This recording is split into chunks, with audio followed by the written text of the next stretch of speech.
our region as a whole. So with that, I will turn it over to a great group of people who we have before us. Myra, I'll have you kind of start us off, and you can pass it along to anyone else who you'd like to. Well, thank you, Helena. First of all, I'd like to thank you and the council for inviting us today. It's very important that we recognize Hispanic Heritage Month, but more importantly, that you have over the years shared our vision of a more equitable community. So thank you, because we're here year round, not only during Hispanic Heritage Month. In our organization, so I'm very proud to serve as the president and CEO of the Hispanic Chamber of Commerce of Louisiana. And the mission of our organization is precisely that. Erasing those barriers that prevent, generational wealth, the creation of generational wealth, access to opportunities, and erasing the barriers, language, access to capital, access to opportunities and contracts. I have with me, I'm very proud of, my leadership team and members, partners of our organization that I would like for them to introduce themselves. So. I'm Ana Maria Beck. I'm the publisher of Viva Nola magazine, and our mission is to connect communities. So for us to have the support of the government from the city of New Orleans and all the governments, as well as the organizations and companies, it's very crucial. We are there to provide information that's relevant and critical to our community. Like Myra said, some of them lack English as their language, and we are there to provide bilingual communication to them. However, our main mission is to connect communities. So we appreciate the recognition today. As Mara said, we're here year-round working for the community, and we hope that you help us get the word out that our community is committed to improving cities and parishes where we live. We are here to provide, not to take. Good morning. Good morning. Liza Petrie. I am chair of the board for the Hispanic Chamber of Commerce. I wanted to thank you for this recognition. Thank you for your support throughout all these years and the support of the city. We are just scratching the surface. We have so much great work ahead. We're working on voting initiatives for our community, and of course to propel our businesses to move forward and have an economic impact in our city. So we thank you so much for your support, and we're so excited to be here. Thank you. Buenos dias. My name is Janet Brewster, CEO of Brewster Procurement Group. I'm based in Lafayette, Louisiana, but a proud New Orleanian. My heart is still home. I want to say thank you so much for the acknowledgements that you've given us. Hispanic Heritage Month is a very important month for all of us. And I am very proud to be a part of this vibrant, wonderful Hispanic Chamber of Commerce of Louisiana. We do so much for the community and for the small business owners at large. So thank you very much for this acknowledgement. Thank you for coming here. Diane? Hi, Diane Schnell. I'm with the Louisiana Hispanic Association. Also very, active in the community. I want to thank all of you for definitely acknowledging that the population is growing and that we are here to actually combine our resources to help each other and break barriers and, make this a better community for all. I do want to recognize her because she is a very large part of the community and she likes to be in the background. So that's one Isis Casanova. We love Isis. Yes.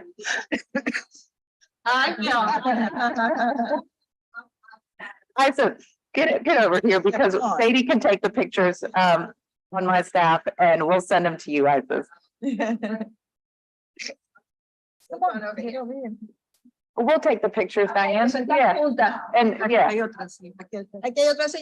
And then we can just pull up a chair. Or there we go. Perfect. Thank you. Thanks, Diane. I don't want her in the background. Since you're going to say something? No, just very brief. I wasn't really planning anything. I just want to say that I know all these women. I know them personally. I've worked with them in different committees, and I'm very proud to be in a part of them and know what they do because they do help the community. They help one another. When I moved back to New Orleans, Maida was very instrumental in reconnecting me, making those networks pop up again, because when you leave for a long time, all of a sudden those people are gone. They've moved on. And it's a great group of women here, very supportive. Yeah. They are true leaders. And you're doing a lot for our community. So thank you so much for yours. And you noticed it's women, right? Yes, I'm reading this, and I'll just say this about ISIS, that ISIS, you joining the health department has really been instrumental in our continuing outreach to the Hispanic population, and so I really appreciate the work that you have done. That adds on to what Ana Maria has been working on for quite some time. And I'm so pleased to be here. Good morning, council morning. members. I'm Ana Maria, Bill Marie Lupin in the Office of Youth and Families. And it has been so exciting to be partners with you all and just in general to have a landing pad for all of you to connect with the city through different ways to continue to elevate the needs. I'm particularly excited about the certification for the city of being a welcoming city, which is for newcomers in general, but our Hispanic population is so diverse in and of itself and growing. And it's important that we keep continuing to create these platforms for connection, to elevate each other and to make sure that needs are met. So all year too. And speaking about connections and making sure that needs are met, recently the city council, through its budget process, appropriated ARPA dollars so that we can improve our translation services within the city of New Orleans, and that includes within our council meetings. I mean, we have so many different council meetings and committee meetings where translation is not available. And so we're trying to improve all of that and make sure that we've got enough proper communication getting out to the people of the city and really meeting them where they're at. And Councilmember Moreno, I want to shout out Nola Reddy right behind us. I see Bianchi Hughes and Peter. You have really elevated that effort to make sure that emergency communications go out. No doubt. And including with departments we have. And including with text messages now, which are so important as well. Yeah. Okay, Councilmember Green. Oh, sorry, Diane, did you want to say something? One more thing, I do want to recognize Mike Berenger with Telemundo. He's always out there on the ground during emergencies and a lot of, so I absolutely want to be. No doubt, we've seen him a lot. Hey. Happy Hispanic Heritage Month. I did a little bit of research. I know that at one time it was just Happy Hispanic Heritage Week, but it's grown so much because of the influence that the Hispanic and Latino communities have in our city and in our nation. And just to everybody who's watching, I just want to say congratulations, but also thanks for helping to build a stronger United States and also a stronger city of New Orleans. And it's only good news when we see the Hispanic population growing in our city. And also people don't emphasize enough the diversity in our city. They kind of think it's a simple sort of black and white situation. There's great diversity in our city. And the fact that you all are here and the folks that are so active in our community share a lot of information with us just reminds us that we're a very diverse city. And that's great news. So happy Hispanic Heritage Month. Thank you. Councilmember Harris. Sure. Happy Hispanic Heritage Month. As you know, New Orleans is a melting pot and it's a true gumbo, as we like to say. So the contributions of your community are recognized and historic and have been historic. So it's not like it's anything new, right? So that's what y'all need to emphasize, I think, and do emphasize is the history going back of the contributions to the city, to Louisiana, to the nation. And I'm just so proud of you and proud of seeing all you strong women up there. It's amazing to see. So thank you, Councilmember Moreno, and thank you for being here today. Thank you. And I think one more note, just to kind of wrap this all up too, particularly since we have many members of the Chamber of Commerce, the Hispanic Chamber of Commerce, is that we all really need to continue to prioritize strengthening our relationships with Latin America. I think that the expansion of the port, the $1.8 billion expansion of the port, I mean, that is a game changer for us. We have to ensure that that happens. 17,000 jobs alone for our region to make sure that that happens. We have a lot of different emerging technologies dealing with clean energy. As you all know, in Latin America, they are in many countries, they are very dependent on clean energy. I think that there's like a knowledge exchange that certainly should be happening with that as well. As you all remember back up to the 70s, we were considered, the gateway to Latin America. I think I can't, Miami or Houston claim that title now. I don't know who wants to claim it, but and the reason for that was because of our tourism, our trade, and of course, our healthcare. People were coming here for surgeries and different type of specialty care. I think that the recent expansion of the bio district and making sure that the bio district gets funding to create really that center of excellence again for health could once again be something that strengthens our position with Latin America. So a lot of really exciting things happening right now, and we just need to capture this moment and really amplify it so that we can strengthen our position. Well, as a matter of fact, I don't know if you read the news that we led a trade mission to Honduras back in June. Yes. With the board, with Ashe, we had education with University of Holy Cross. So we picked several segments.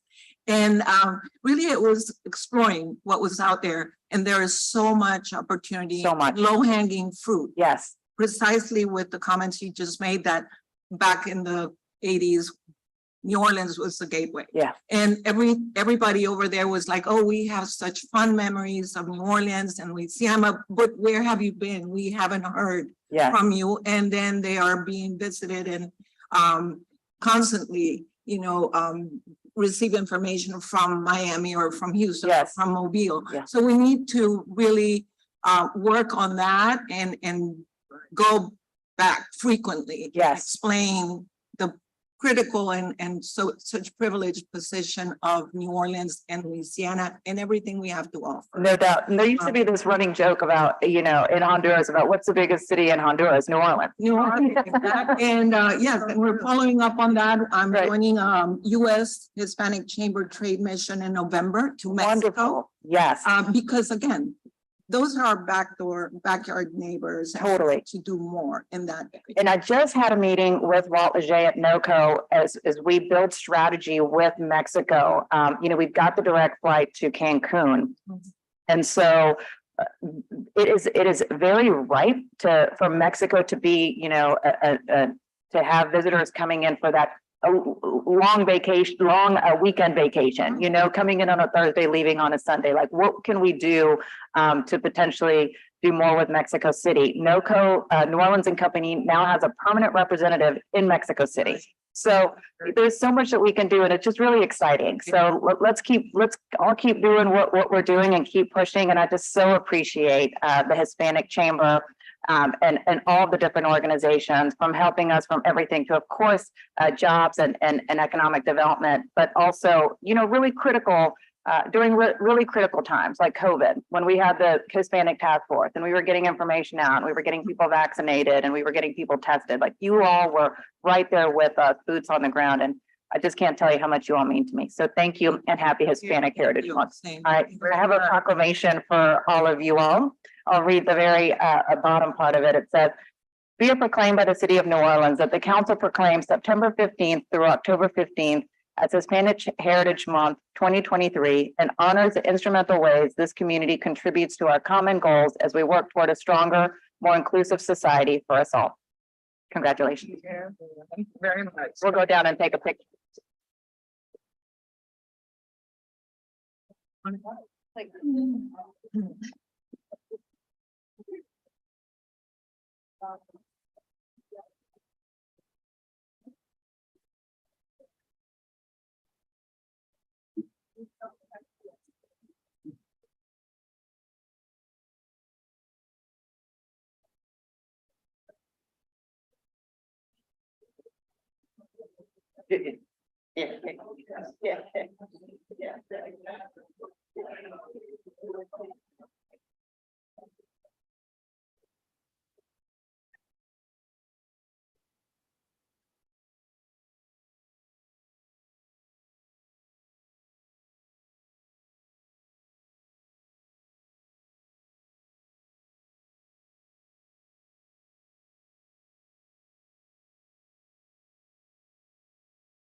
All right, good morning, everyone. Good morning.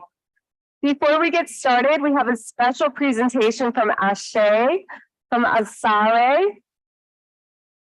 And it is their anniversary, and they have a whole slate of events coming up this week and weekend.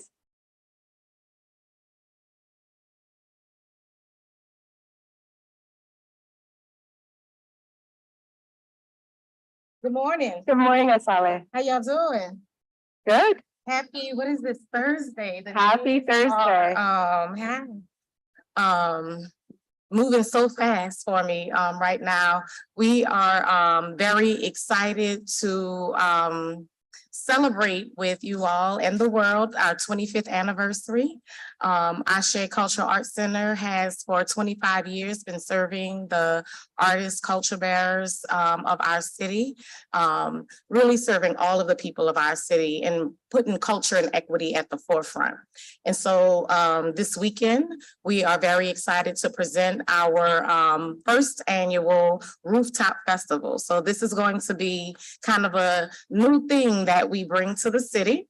It will this year be 4 rooftops, but we already have people who are like, look, this rooftop, that rooftop. So we had a 5-year plan for 12 rooftops, but we might be close to that number by next year already, the way that the planning is going. So at our wellness rooftop, which will be at the Catahoula Hotel, folks can come and experience massages and acupuncture and Reiki and a whole culture of wellness, how to infuse it into your everyday life, how to reduce disparities in life expectancy that we experience here. And that rooftop is being sponsored by the New Orleans East Hospital. The Tupac Shakur Foundation is sponsoring our social justice rooftop, which will include conversations around criminal justice reform, around education reform, and around cultural equity. You know, what do we really need to create an inclusive economy here in the city for our folks who contribute the most to the industry? On our Ashe Cafe rooftop, we'll be having excerpts from a gorgeous art exhibit. There'll be art everywhere, but this one in particular, the Seeing Black exhibit, I'm very excited about, and poetry and, that's all the breast cancer people celebrating in the hallway. There'll be poetry readings and writing ciphers and all of, you know, those kinds of amazing things all day long. Those rooftops will run from 12 to 6, along with the main rooftop, which will be at the premium parking garage across the street from Rouse's downtown. So we're building out that entire rooftop with a stage and interactive art exhibits. We'll be making some exciting announcements about some community development and economic development initiatives that Ashe has going on. Our gala tomorrow night has sold out, so we're super excited about that. Hoping to see, you know, some of you folks here. It is being hosted by Roy Wood Jr. and Shantae Moore is our headliner, and wrapping it up with Big Sam's Funky Nation, because, you know, that we have to do. So just, you know, very excited to be celebrating 25 years of, you know, really doing the most with the least in this city, as so many of our citizens have to do. But, you know, making plans for the next 25 years of bringing a full slate of cultural equity to all of your plates, and appreciate, you know, all of the support and partnership that you have offered to Ashe over the years, and, you know, appreciate your acknowledging us in this moment. Well, thank you so much for being here. 25 years is huge, and you are an anchor institution, and under your leadership, Ashe has just thrived and has grown. And I know that there's so much to be seen and anticipated in the future. So I'm really excited about it, because you're right in the center of District B, and you are, again, a beautiful institution. And just to go into Ashe brings a smile to my face every time I go in. Can you talk a little bit more about the gala, what time, the details, and about the rooftops as well, just so folks know? Absolutely. So the gala, like I mentioned, is going to be on the main rooftop. The theme is Afro chic. So get all of your sexy African wear on. The boutique will be, well, I think the boutique might be closed. We moved out. We are all over downtown making things happen. But, it's going to be fantastic. We're calling it the African Diaspora in the Sky, and we're really excited as the build out has been going on over this week. It's just really been exciting to, go up there and see the beautiful sunrises and the beautiful sunsets, and to think about, elevating and celebrating our culture, in that setting. So that starts at 7 p.m. on tomorrow night. Our keynote speaker is Latasha Brown from Black Voters Matter. We'll be honoring, there are a lot of critical Black-led institutions in our city who are all experiencing milestones this year. So, you have Ujima, one of my favorite organizations, who's celebrating 5 years. You have Liberty Bank, who's celebrating 50 years. And you have Anthony Bean Theater, 50 years old, and Urban League 85, and just a plethora of community organizations in between. So we'll be doing a special acknowledgement with a special award for all of those organizations. And unlike the traditional gala, we're not going to talk a lot. Like everybody, I let them know, but then I'm let y'all know they're going to come up on stage and receive their award and smile and take pictures with some of you here on this stage and some of our other elected officials, and they're going to walk off because we're going to spend most of the night dancing, right? We're going to have a good time. We're going to do all of the things, and Mama Carol, y'all know Mama Carol, so she's going to give us a beautiful speech. I'm going to give us a beautiful call to action. Latasha Brown is going to inspire us to go out and be our best selves, and take our electoral and institutional responsibilities deeply, and then we're going to drop it like it's hot. Perfect. Okay, so that will be Friday.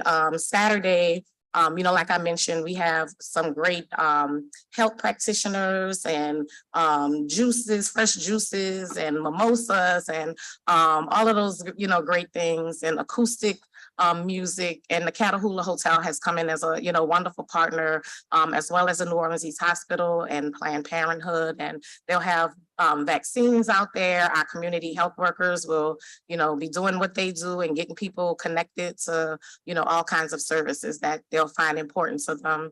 On the Tupac Shakur Social Justice Rooftop, I know everybody knows Blairism. So that's being hosted by Blair and Bay, and they are, really going to dig deep on some conversations that I think, we have these conversations in silos so often. We have elected leaders having one set of conversations, and, advocates having another set of conversations, and people having a different conversation around their kitchen table. So there's an effort to bring experts and leaders from all of those different silos, but whose lives and work is so intertwined. So to bring them to the same table and to have the discussions, also with some Ashe 25s, which is a new drink that we made up. It's the French 75 with a little B-step in there, B-step breeds of biscuits, make it look pretty with a little flowers. So yeah, come and get some of those to spirit up the conversations. And then, a lot of people in the community know me as a poet. Like that's kind of where I got my start in public life, right? And I, ran one of the most successful spoken word venues here in the city, and we're having our 25th anniversary as well. So that will be spotlighted on the Brandywine Hotel's rooftop. And so so all of you in the spoken word community, you'll get to see all of your old favorites, all us old folks who are all doing different things now. So we'll be doing some writing ciphers and, all of those good things. And then on the, the big rooftop, we have some amazing artists from throughout the diaspora, but of course our great hometown favorites on Saturday, being headlined by Mac Phipps and the international African artist sensation Iniko will be joining us. So we're very excited about those folks, as well as Sissy Nobi and the Watoto kids, and, just a whole, slate of our great New Orleans folks. And Tank and the Bangers is headlining us on Sunday, along with Tidra Moses and Waterseed. And so, we're just gonna do what we do, have a great time, have beautiful lights and beautiful art and all of your favorite people surrounding you. And we're gonna keep putting our foot down for the people of this city to receive the equity that they need, but in a setting of joy that they deserve.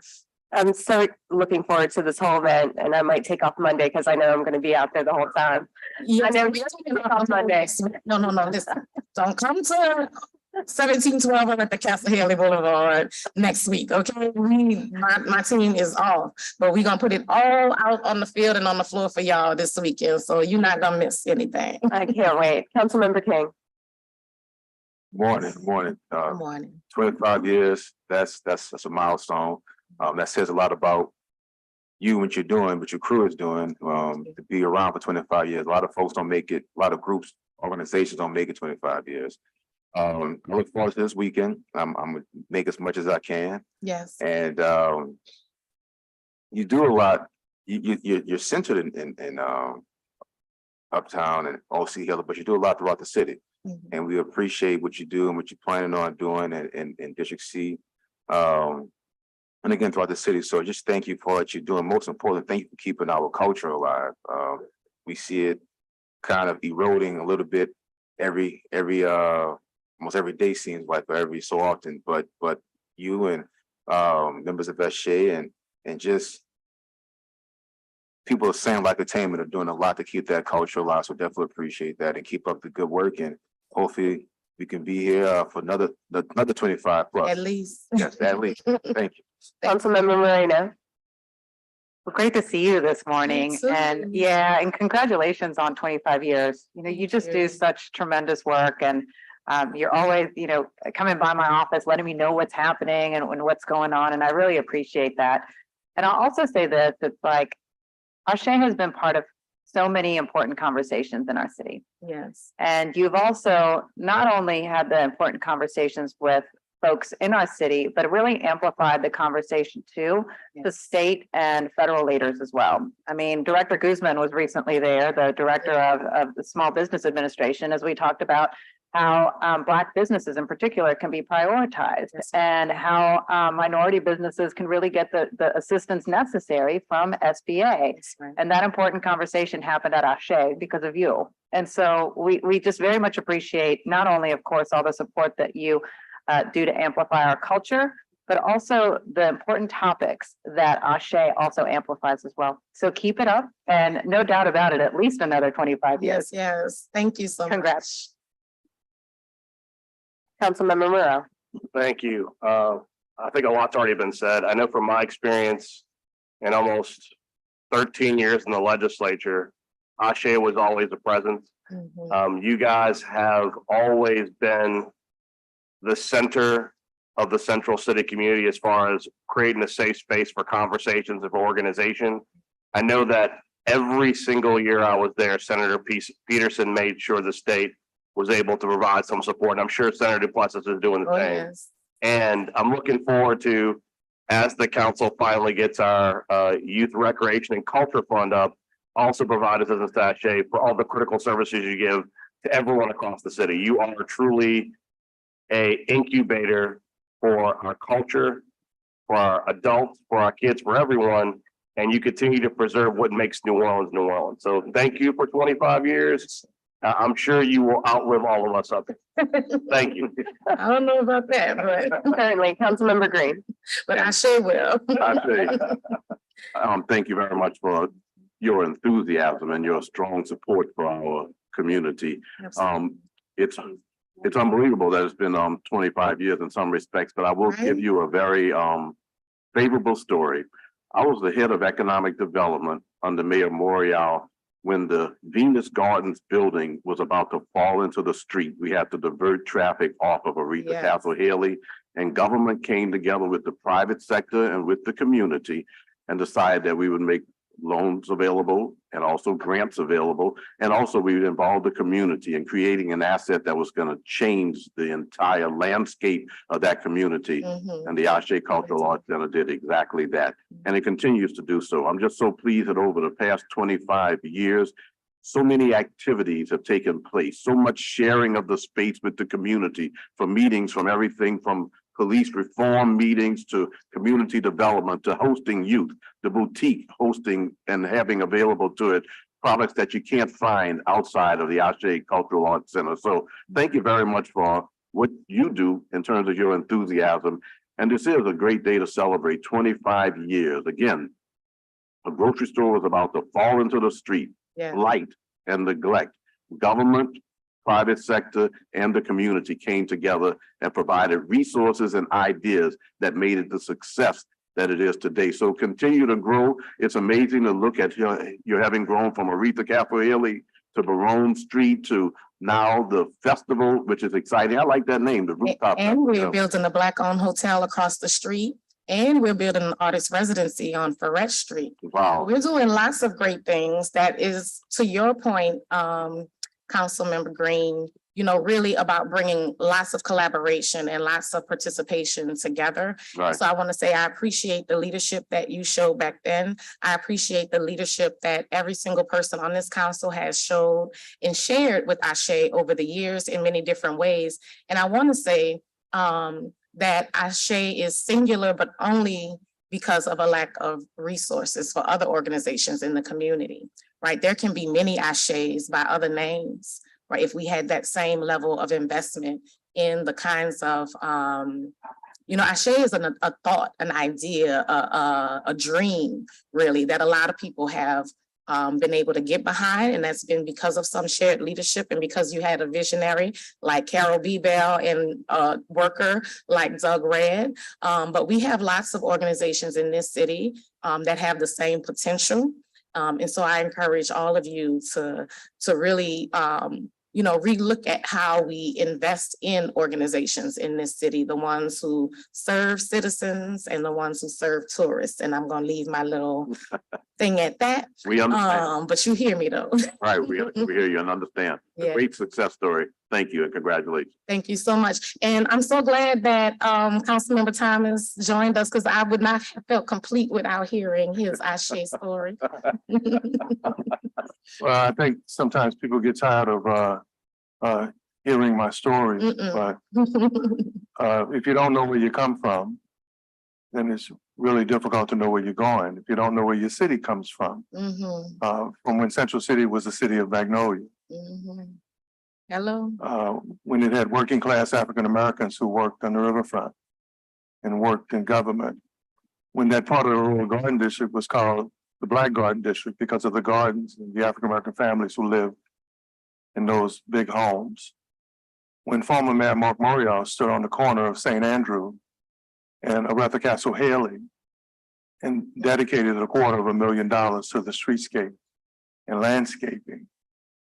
When Jim Singleton and Carol B. Bell and many others, and maybe even me, were in that meeting about the Venus Bodie Gardens and the Handeman Building and how Ashe could be the anchor. If anyone ever thinks about Central City, especially with the challenges it faces today, the agency that you run in that building has been the anchor. But too often it's been the anchor for other people's growth and other people's financial windfalls, not the anchor. And I would hope that, and I think especially what you have given is a sense of history, a sense of purpose, and why that building and that agency is important to our future. And you said something that is really important.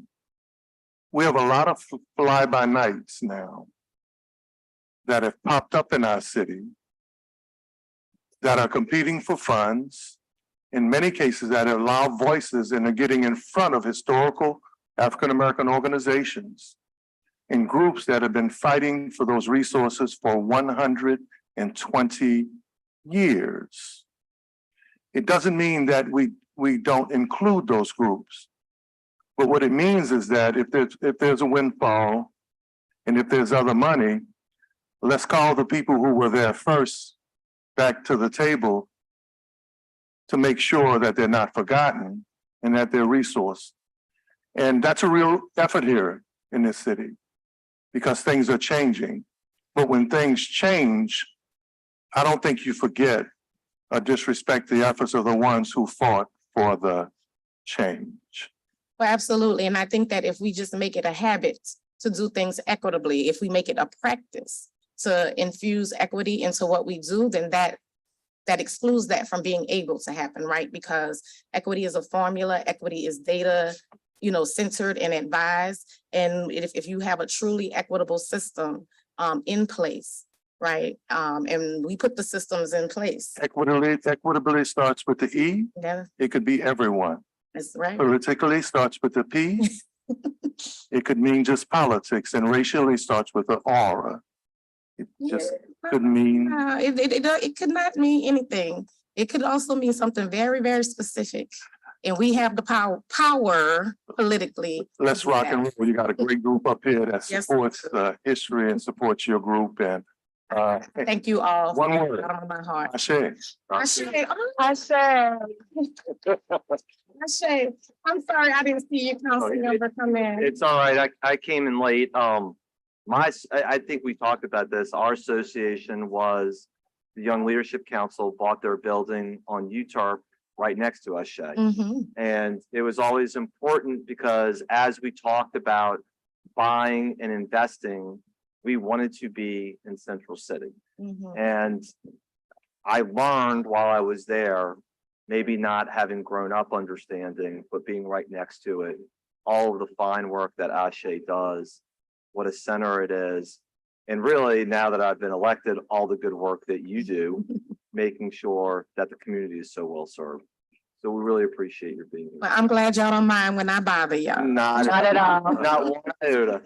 And thank you so much, Councilmember Harris, for serving District B and Central City and Ashe with such vigor and enthusiasm and problem-solving dedication. We appreciate you. I appreciate you, Asale. I appreciate Ashe and all that you do. And we have a proclamation celebrating you. And the gala is tomorrow at 7 with Rudy. Can't wait to be there. Shoes on. Low heels, low heels. All right. Well, we'll come down and take a photo and present the proclamation. Thank you so much for being here Thank this you. morning. Thank you all.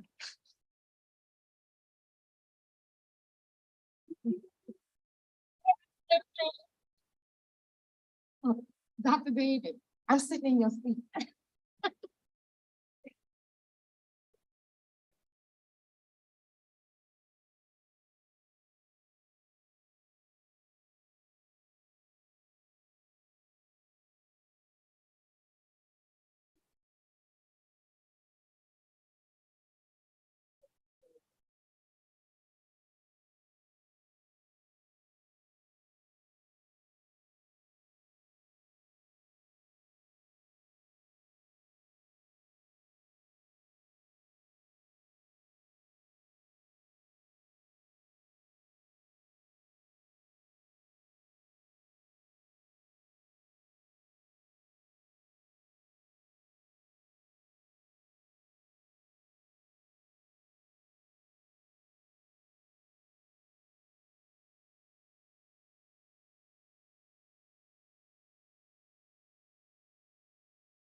For those of you in the audience, we're gonna have a brief 5-minute delay. The band that's coming in regards to the Star Spangled Banner is running slightly late, and we want to give those young people an opportunity to get here. So just so you know, we're running a little late. Just want to make everyone aware, if you have to step outside for a second to make a phone call, you have time, or do anything else you need to do. Thank you.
Everyone, please take your seats. Everyone, please take your seats. We're going to get started.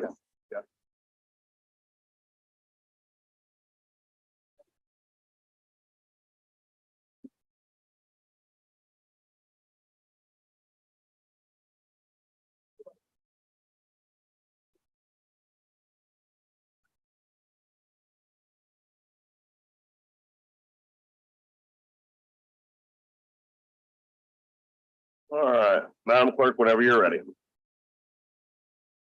All right. Roll call. Councilmember Thomas. Councilmember Green. Councilmember Morrell. Here. Councilmember Moreno. Present. Councilmember King. Councilmember Harris. Councilmember Jeruso. Here. We have 7 members. We have a quorum. Thank you, Madam Clerk. We'll begin with the invocation from Reverend Joseph Procasnik from God Our Father Baptist Church. As we prepare to go to God in prayer, kindly stand, please, and bow your heads in reverence to the Most High God. God our Father, we come right now in the mighty, magnificent, majestic name of Jesus. We come, Lord, because there's no other God we can go to who will hear our prayers and answer our prayer. Right now, Lord, we just come to say thank you. Thank you for your grace and thank you for your mercy. We recognize that we sinners and we fall short, each and every one of us, each and every day. But it's your grace and your mercy that keeps us keeping on. Now, Lord, as we thank you, and we can't thank you enough. If we had 10,000 tongues, we couldn't thank you enough. But as we come to thank you, Master, we ask a blessing right now on our leadership. Bless the mayor. Bless the city council. Bless all the following train. Bless those who stand in reverence to you, O Lord. Lord, we ask a special blessing on our children. Our children need you, Master, and they can't do without you. Lead and guide them in the direction you would have them to go. Let them know that your grace and mercy is enough. And Lord, as we come, surely we won't forget to give your name the praise. It's in Jesus' name we pray. Amen, amen, and praise the Lord.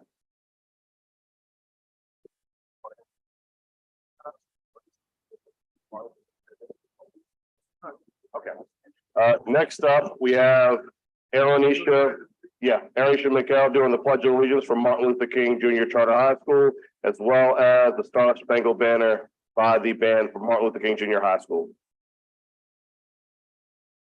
Can everybody please kindly stand for me for the Pledge of Allegiance? I pledge of allegiance to the flag of the United States of America and to the republic for which it stands, one nation, under God, indivisible, with liberty and justice for all.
Want me to do, the proclamation, Reverend Girl first?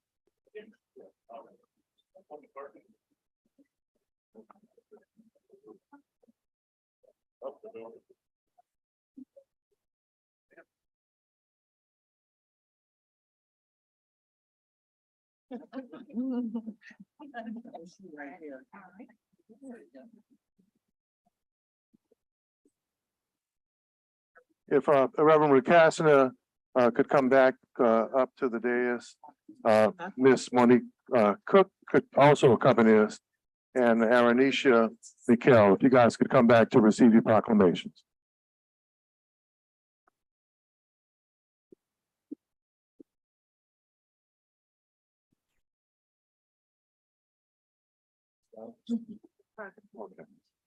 This proclamation reads for Reverend Recasna. Whereas the city of New Orleans is renowned for its food, famous citizens and visitors and foreign visitors, whereas the city council takes great pride in paying tribute to events and activities. Now therefore be proclaimed that this city council recognizes Reverend Joseph Recasna, assistant principal at Martin Luther King Junior High School for Science and Technology. And thank you for all of your participation, not only in this breast cancer awareness, but for all you do with the Father of the Round Table and members of our community. Give him a hand, please.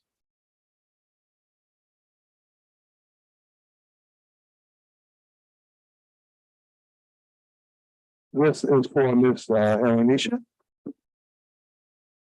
Mikkel.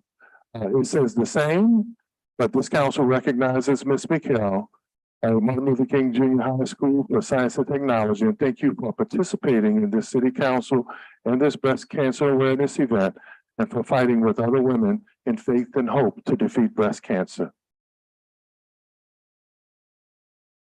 And Mr. Charles Brooks, band director.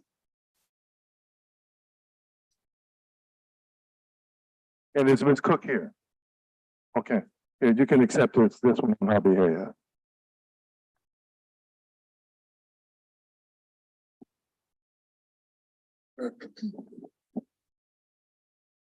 Mr. Brooks, thank you for what you do in shaping our kids through music and education. And it reads, this council recognizes Mr. Charles Brooks, the band director for Martin Luther King High School for Science and Technology.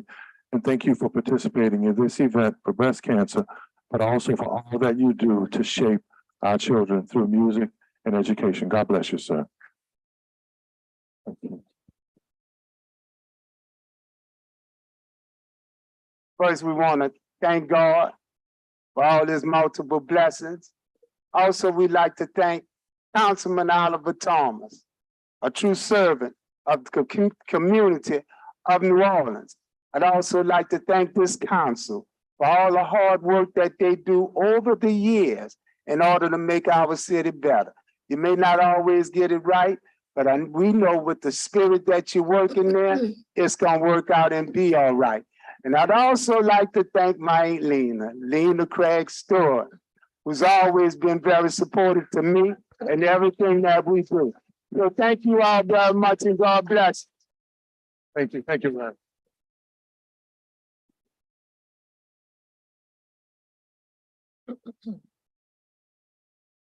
We have approval of the minutes, September 7th, 2023, September 12th, 2023, special meeting, and September 21st, 2023.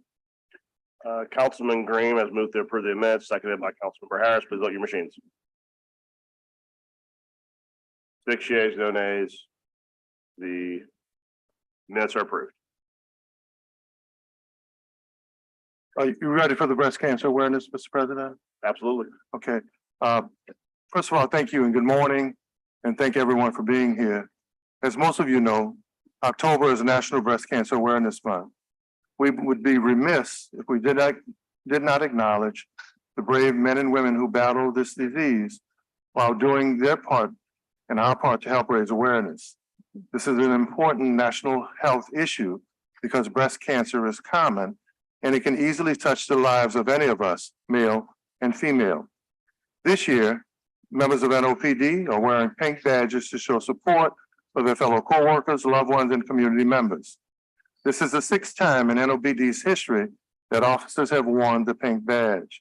And I want to commend them for this act of support. Let's give them a hand. I want to thank former council member Nadine Ramsey, as well as the judge. This isn't a new fight for her.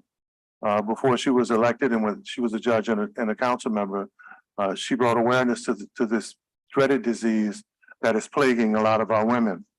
She's the founder of City Hall's Breast Cancer Awareness Month with our clerk of council, Laura Johnson, and her staff, Chief of Council Paul Harang and his staff, and along with our council research director, Anita Curran and her staff, fiscal director, Calvin Aguilar, council research officer, Anita Curran, and utilities director, Aaron Spears and staff, who are right now in Duncan Plaza having breast cancer screenings that they're taking place in the new mobile mammography bus. We certainly want to thank and acknowledge Latoya Cantrell for her leadership and support as we celebrate and acknowledge our survivors. Please, on behalf of our survivors, if the audience would stand in a moment of silence to just remember the women and men and children who are not here while we're celebrating this event.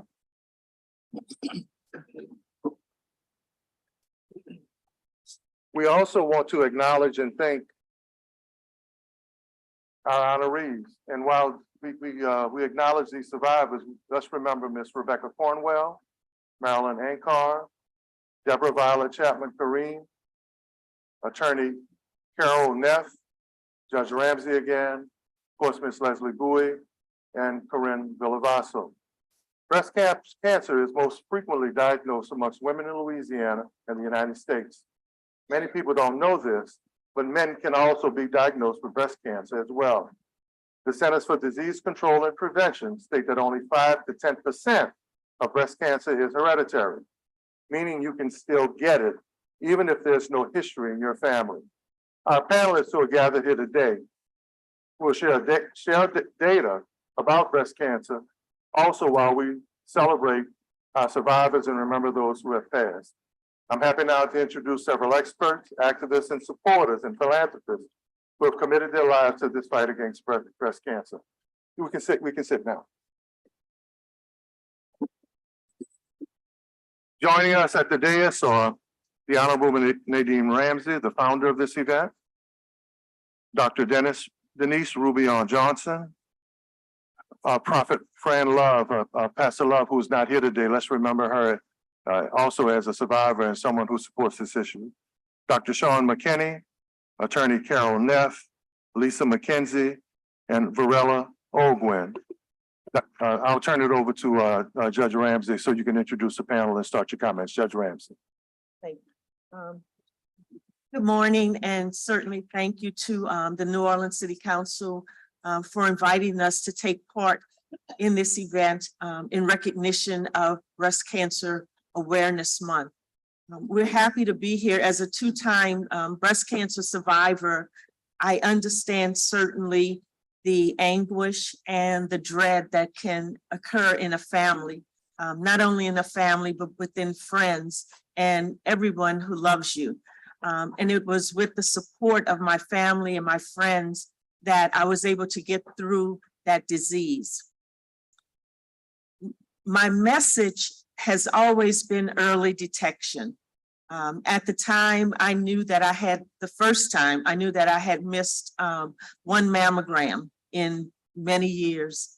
And when I decided to go in and make up for that lost time, I was diagnosed, but it was only because of tiny pencil marks on a mammogram. There were no lumps, no knots, no pain, nothing. It was just tiny dots. And without medical science being as advanced as it is, I may not have survived. I had a successful recovery.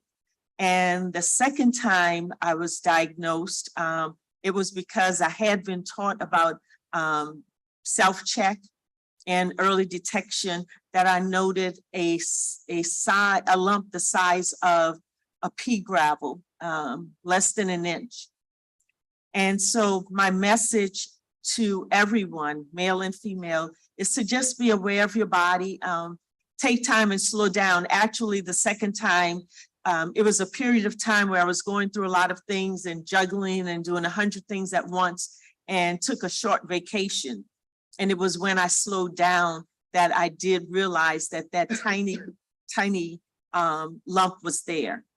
And so, you know, I just want to remind everyone that early detection is the key. Know your body and don't be afraid to speak out. There was a time when we didn't mention cancer because people looked at you strangely. People thought it was contagious and something was wrong with you. And as we become more modernized and aware, we know that it is nothing to be ashamed of.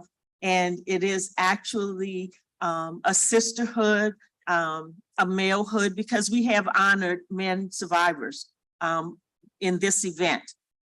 And I would just encourage everyone to be aware, not be ashamed, hold yourself up.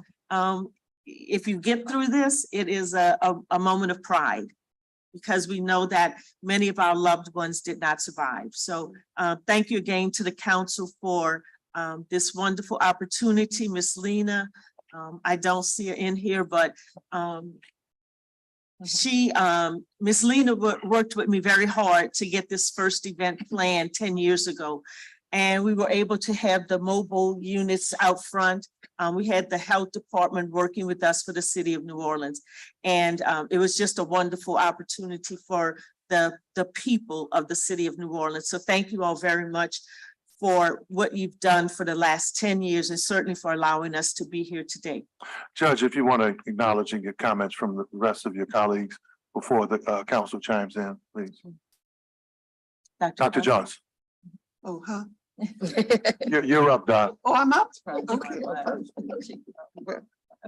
I thought you were going in another one. I apologize. All right. First of all, thank you, council, for having us again. Ms. Lena reminded me this morning, and I've been with this panel since its inception. So the whole 10 years that you all have had it, I've been honored to be able to participate. So thank you, Ms. Lena, for always including our program. Belated happy birthday, Helena Moreno. And as Nadine said, and Oliver said that, can I call y'all Oliver and Nadine? No, that's okay. Okay, all right. Yeah. My mama called me Please that. call me Nadine. I do, but you know, since we working now, I need to know it's okay. No. Breast cancer is, you know, one of the biggest cancers that we have in the state of Louisiana, and it has the highest death rate. And that's because of people not getting screenings. Our program is the Louisiana Breast and Cervical Early Detection Program, and we provide no-cost mammograms to women who are uninsured and underinsured. So that way they can still get the same treatment as if they had Blue Cross or any big time insurance.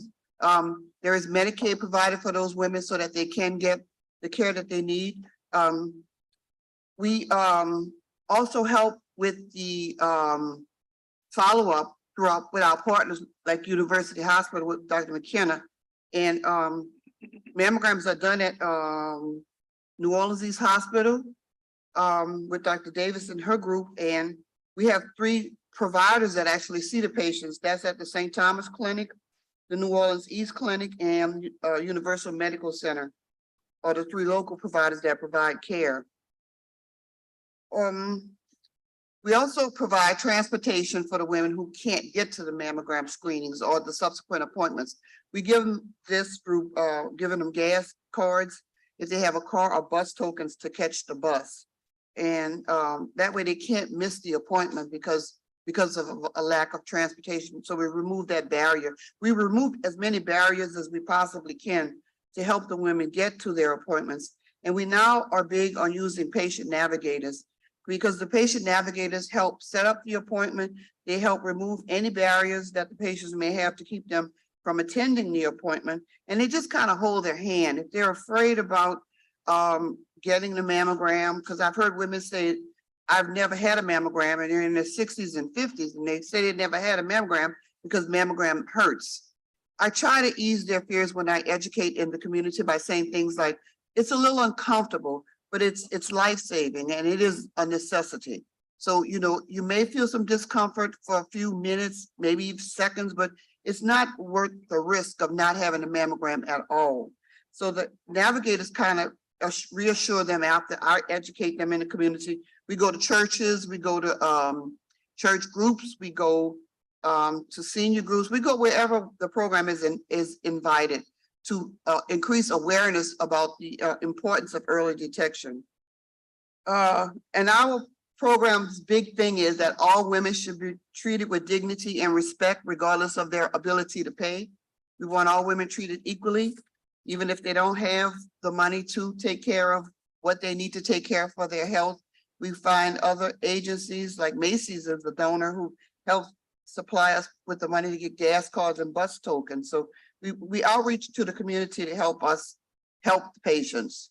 So it's important that we reach out to the community to help us help our patients. And I tell the patients when I'm talking in the community, it's like Nadine said, secrets kill.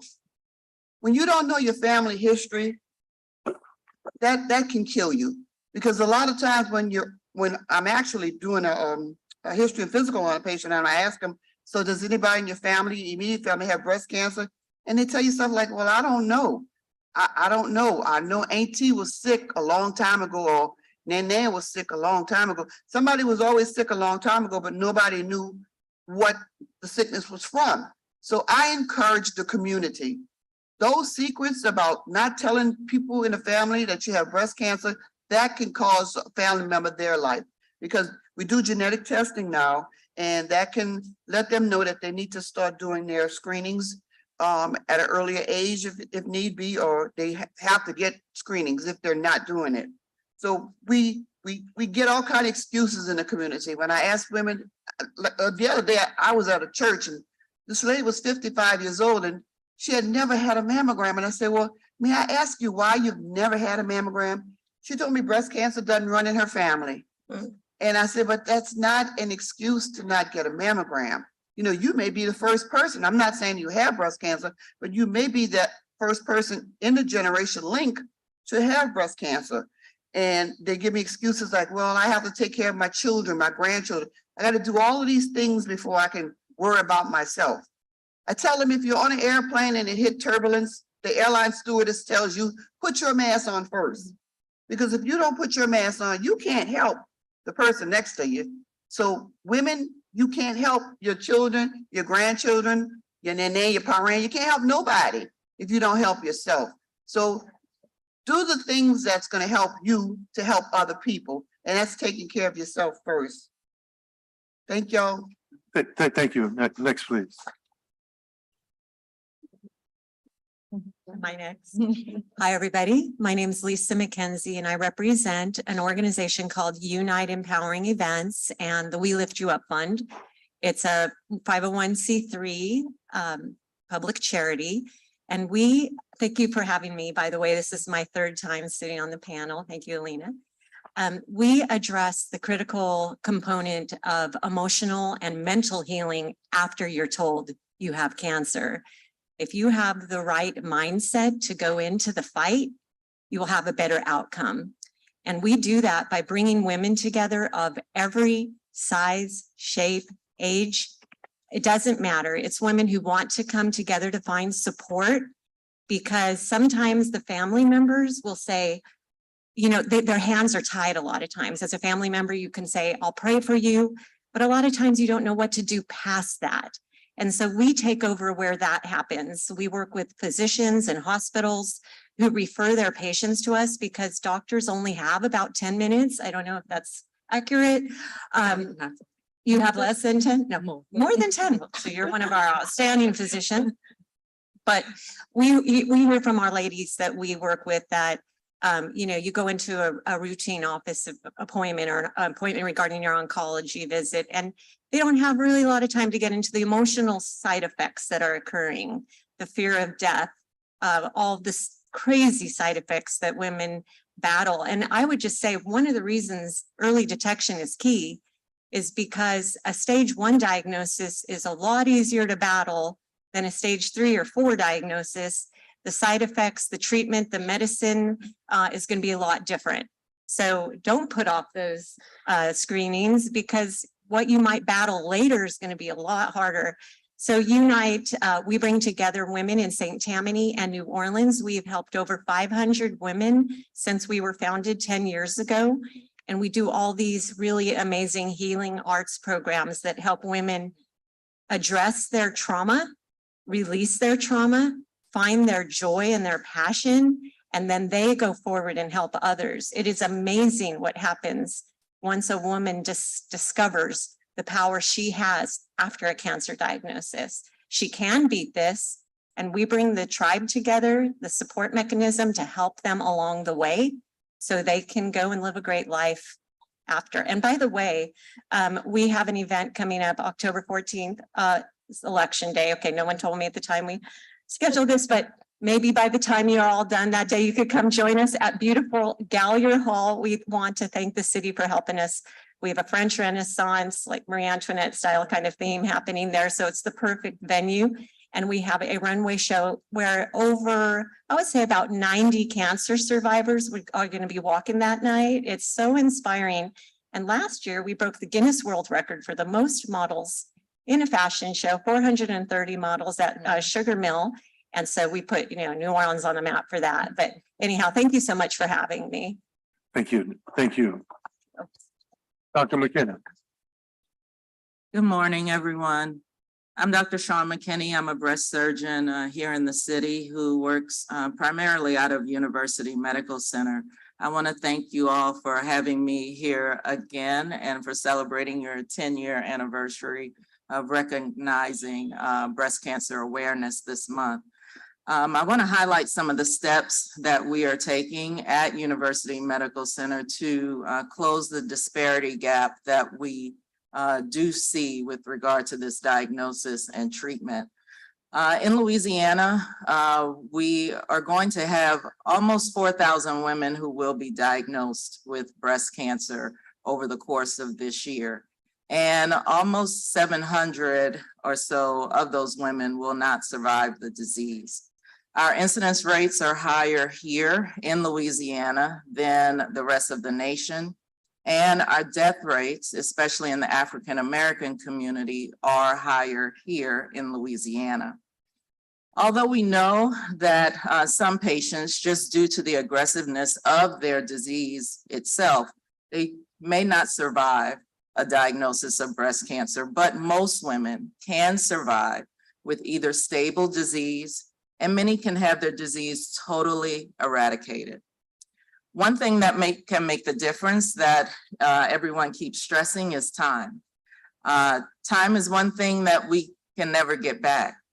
But the shortest time interval, the shortest time that something is diagnosed or that there is a change that is noticed can make a huge difference in treatment and outcomes. At UMC, it has become very important for us to assess patients for their individual risk for the development of breast cancer with widespread community education and access, and set them on a path to advance regular screening and give them ways to decrease their risk. With our high-risk breast clinic in place, we have the ability to closely follow younger, high-risk women, many of whom are ethnically more apt to die from this disease. And we can detect abnormalities earlier. Just by doing this, we have detected small cancers in younger patients for whom the publicized screening age of 40 or 50, depending on whose recommendations you follow, would have been too late. Disparities in treatment can also exist across the state, across the city, and even across the street. It is important for patients to know that breast cancer is a rapidly changing dynamic field with new medications, treatment protocols, and trials that are being updated on a weekly and monthly basis. The adage that if you have a hammer, everything looks like a nail can hold true in some instances, but we all know that there are many different nails, many different sizes, many different uses based on the material. And this is the approach we use in order to treat breast cancer. At UMC, the use of a multidisciplinary team of specialists in breast care to individually carve out the best plan is based on many different factors. Personalized medicine is the use of the knowledge of the patient and the individual patient's genetics, as well as their particulars about the tumor itself, guides treatment plans. And it can help us to streamline exactly what that individual patient needs in order to treat the specific tumor that they present with. The benefit includes the ability to tailor drugs to the biology of the individual patient, more effective and faster therapeutic options, as well as a reduction in adverse drug effects. I use this approach surgically as well, tailoring cancer removal to the individual patient, their wants, their breast size, while not compromising their overall survival and obtaining the best cosmetic result. With all of the current advances, and there's so much more to come down the pipeline, many more patients are surviving from breast cancer. At UMC, we have a robust survivorship program, which focuses not only on guiding patients through the new normal they are experiencing, but also remaining vigilant about detecting any recurrences at the earliest possible time. Our Garnet Clinic is a new partnership with our GYN oncology colleagues that addresses sexual dysfunction that can occur after many women have treatment for breast cancer. And this is a topic that many women fail to disclose. Our survivorship program also includes emerging technology through blood testing to discover the presence of circulating tumor cells, which can prompt investigative early imaging to detect recurrence. Patients have options, and the earlier we can discover something, the more options they have.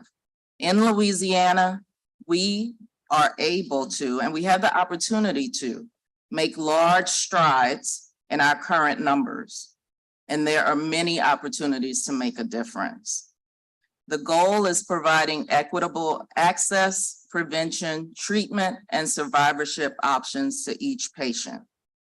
These are just some of the ways that UMC is working on all aspects to make a difference. It makes us as specialists narrow the disparities we see every day in a tangible way, while also keeping our patients as the center and the focus. And I thank you for your time and for having me here today. Thank you, Judge. Dr. Davis. Good morning. My name is Dr. Takesha Charles Davis, and I have the pleasure of serving as the President and Chief Executive Officer of the New Orleans East Hospital, the only city-owned hospital. So even though I say this all the time, that we are located and named the New Orleans East Hospital, we are the city of New Orleans's hospital doing business as a Hospital Service District A. I first want to thank the council for having me today to be a part of this presentation. Of course, thank you to Ms. Lena for always having us, and the Honorable Nadine Ramsey for you all starting this. At New Orleans East Hospital, we have the pleasure and distinction of serving as a community hospital with the dual purpose of providing educational empowerment and quality healthcare.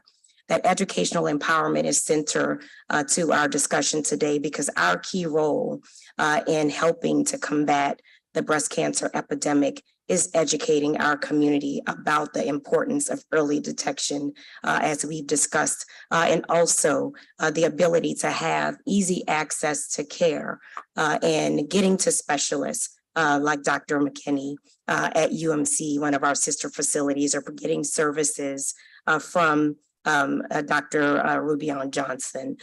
It is extremely vital to us to ensure that our community knows that breast cancer is the #1 diagnosed cancer in women, that breast cancer for African-American women is diagnosed 30% of the time later than in other women of other nationalities, that 41% higher rate of death in African-American women from breast cancer.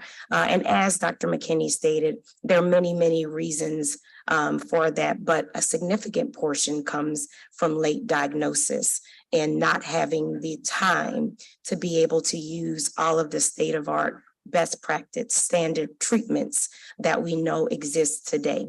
And so for us, it is empowering our community, but also ensuring that they have access, easy access to mammograms, and that they know, as she stated, while there's a little bit of difference depending on who you get your recommendations for screening from.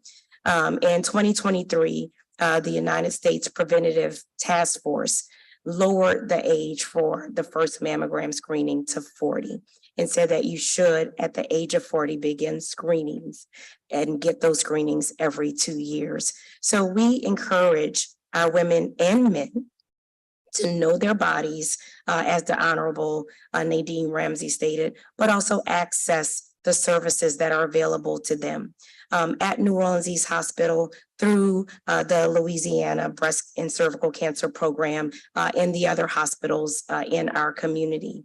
But to not let fear prevent them from getting access to a potentially life-saving screening in our community that is available to us, and many are not at no cost through their program. And that is something that we try to amplify as well.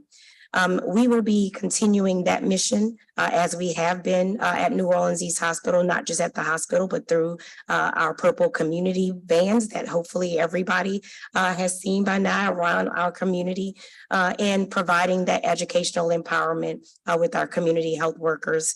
We're also extremely thankful to our Councilman Oliver Thomas, for partnering with New Orleans East Hospital and putting on our first, hopefully annual Prepare Her event coming up on October 14th at New Orleans East Hospital. We will have a wellness and lifestyle brunch to prepare women for all of the things that they face, which includes potential breast cancer diagnosis and how do you screen, how do you protect yourself from potentially violent situations, whether that is domestic violence or trauma locations. And so we will be providing that at free of cost to any of our community members to come on out and learn how to prepare for all that life throws at us. Again, we thank you all for inviting us to be a part and including New Orleans East Hospital in these wellness events. Thank you. Thank you, Don. Attorney Neff. Good morning. I'm Carol Neff, and I guess I'm here as a survivor. I'm not I am an attorney, but I'm not here in that capacity. I probably have been invited on behalf of the Crew to Pink, which is a grassroots organization primarily of breast cancer survivors and people who support breast cancer survivors. And that grassroots organization raises money and gives all of their funding to Tulane breast cancer research. My story is that it is not the story you want to hear, because I, at diagnosis, had a stage 3 diagnosis. I probably was maybe 6 months late for a mammogram and found a large tumor one morning in the shower. It wasn't there one day, it was there the next day, and it was as large as maybe a nickel to a quarter. So it was very big, probably a great deal of lymph node involvement. It was invasive, it was fast moving.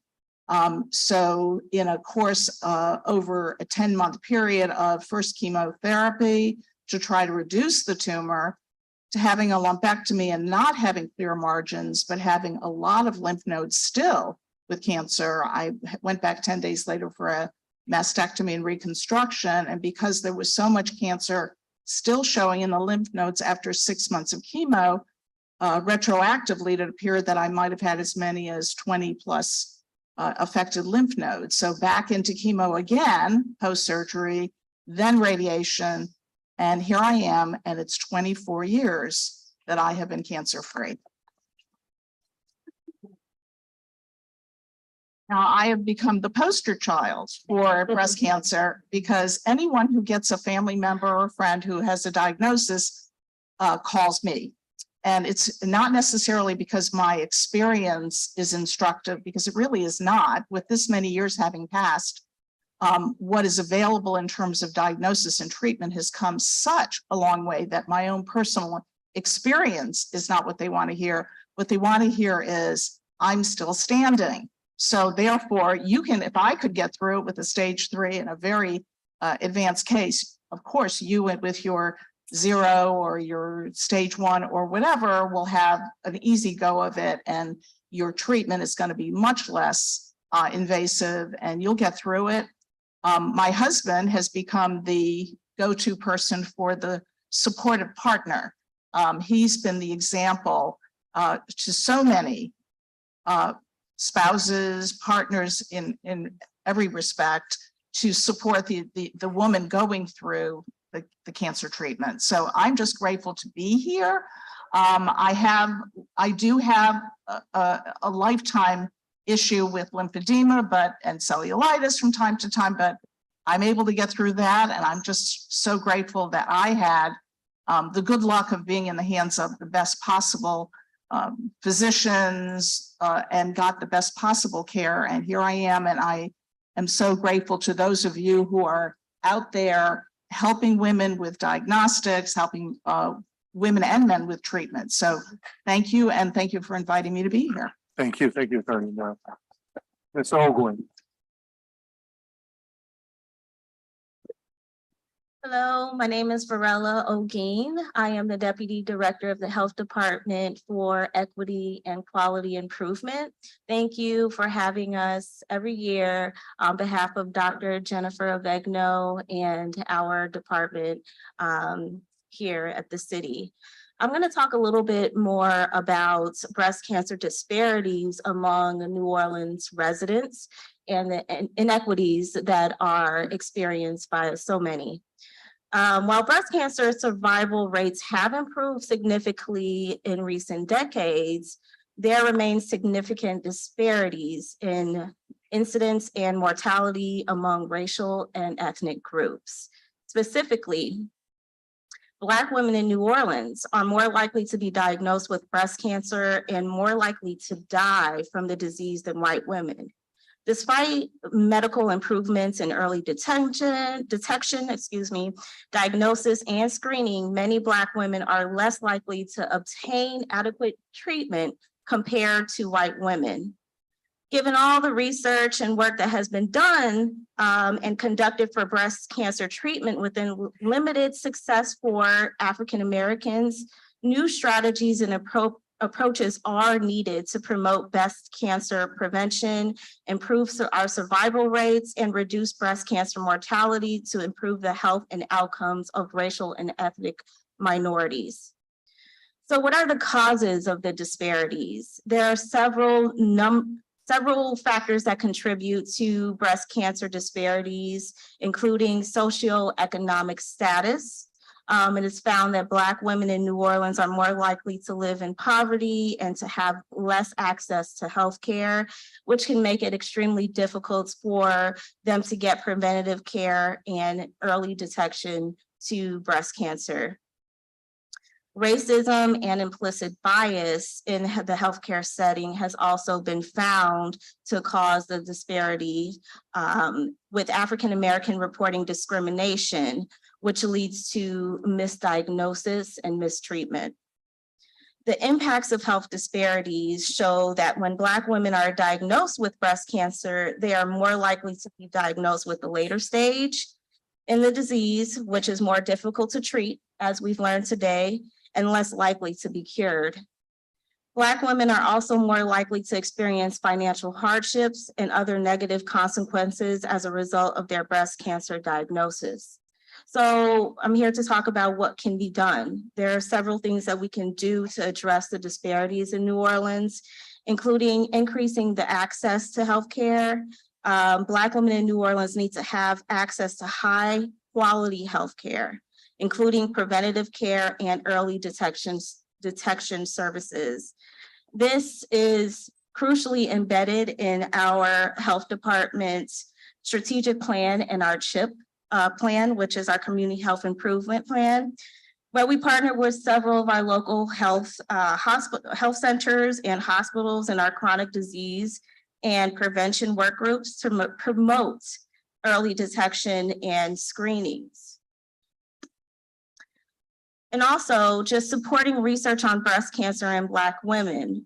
There's more research that's needed to understand the genetic and socioeconomic factors that contribute to breast cancer disparities.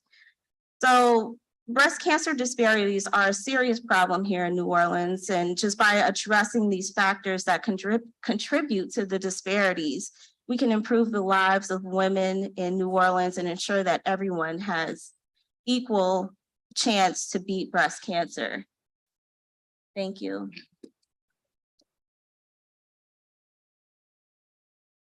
We also have a representative from the mayor's office here, Mr. Julius Feltus, if you could come up to the dais, please, or to the mic. When praises go up, blessings come down. Good morning, city council members. I'm honored and privileged to be here on behalf of Mayor LaToya Cantrell. Before I make this special presentation, I'd like to take the privilege of acknowledging some friends of mine from the Lower 9 Senior Center. We had a beautiful event on Tuesday, cancer survivors. And I want to say that Ms. Lena was there and we were able to honor her as well. Let's give her a round of applause. I'd like to make this special presentation, and I'll read it. The city of New Orleans, the state of Louisiana.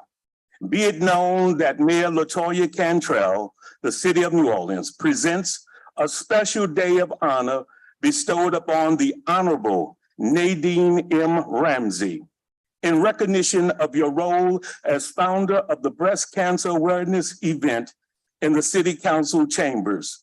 I extend my heartfelt gratitude. I commend your innovative efforts during your tenure as city council member for District C for bringing the critical issue of breast cancer to the forefront of all city leaders and the community. As a two-time breast cancer survivor, you possess a profound understanding of the importance of breast cancer awareness within our community. Your dedication ensured that our community and city leaders receive the valuable education through presentation from doctors, survivors, and caretakers.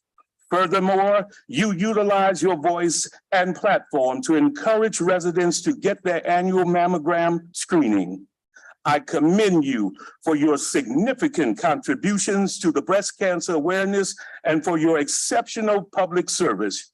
Your advocacy has made a lasting impact in the city of New Orleans. It is attested to this 5th day of October in the year 2023 by the first female to be elected in the 300-year history of the city of New Orleans, the Honorable LaToya Cantrell. Congratulations.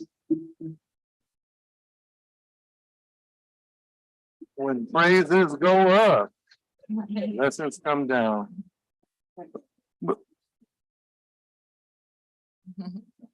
Julius, we're going to take some pictures afterwards, but before the council gets their remarks in, we have several notable people who are also in the audience for this. I know our Sheriff Susan Hudson is here.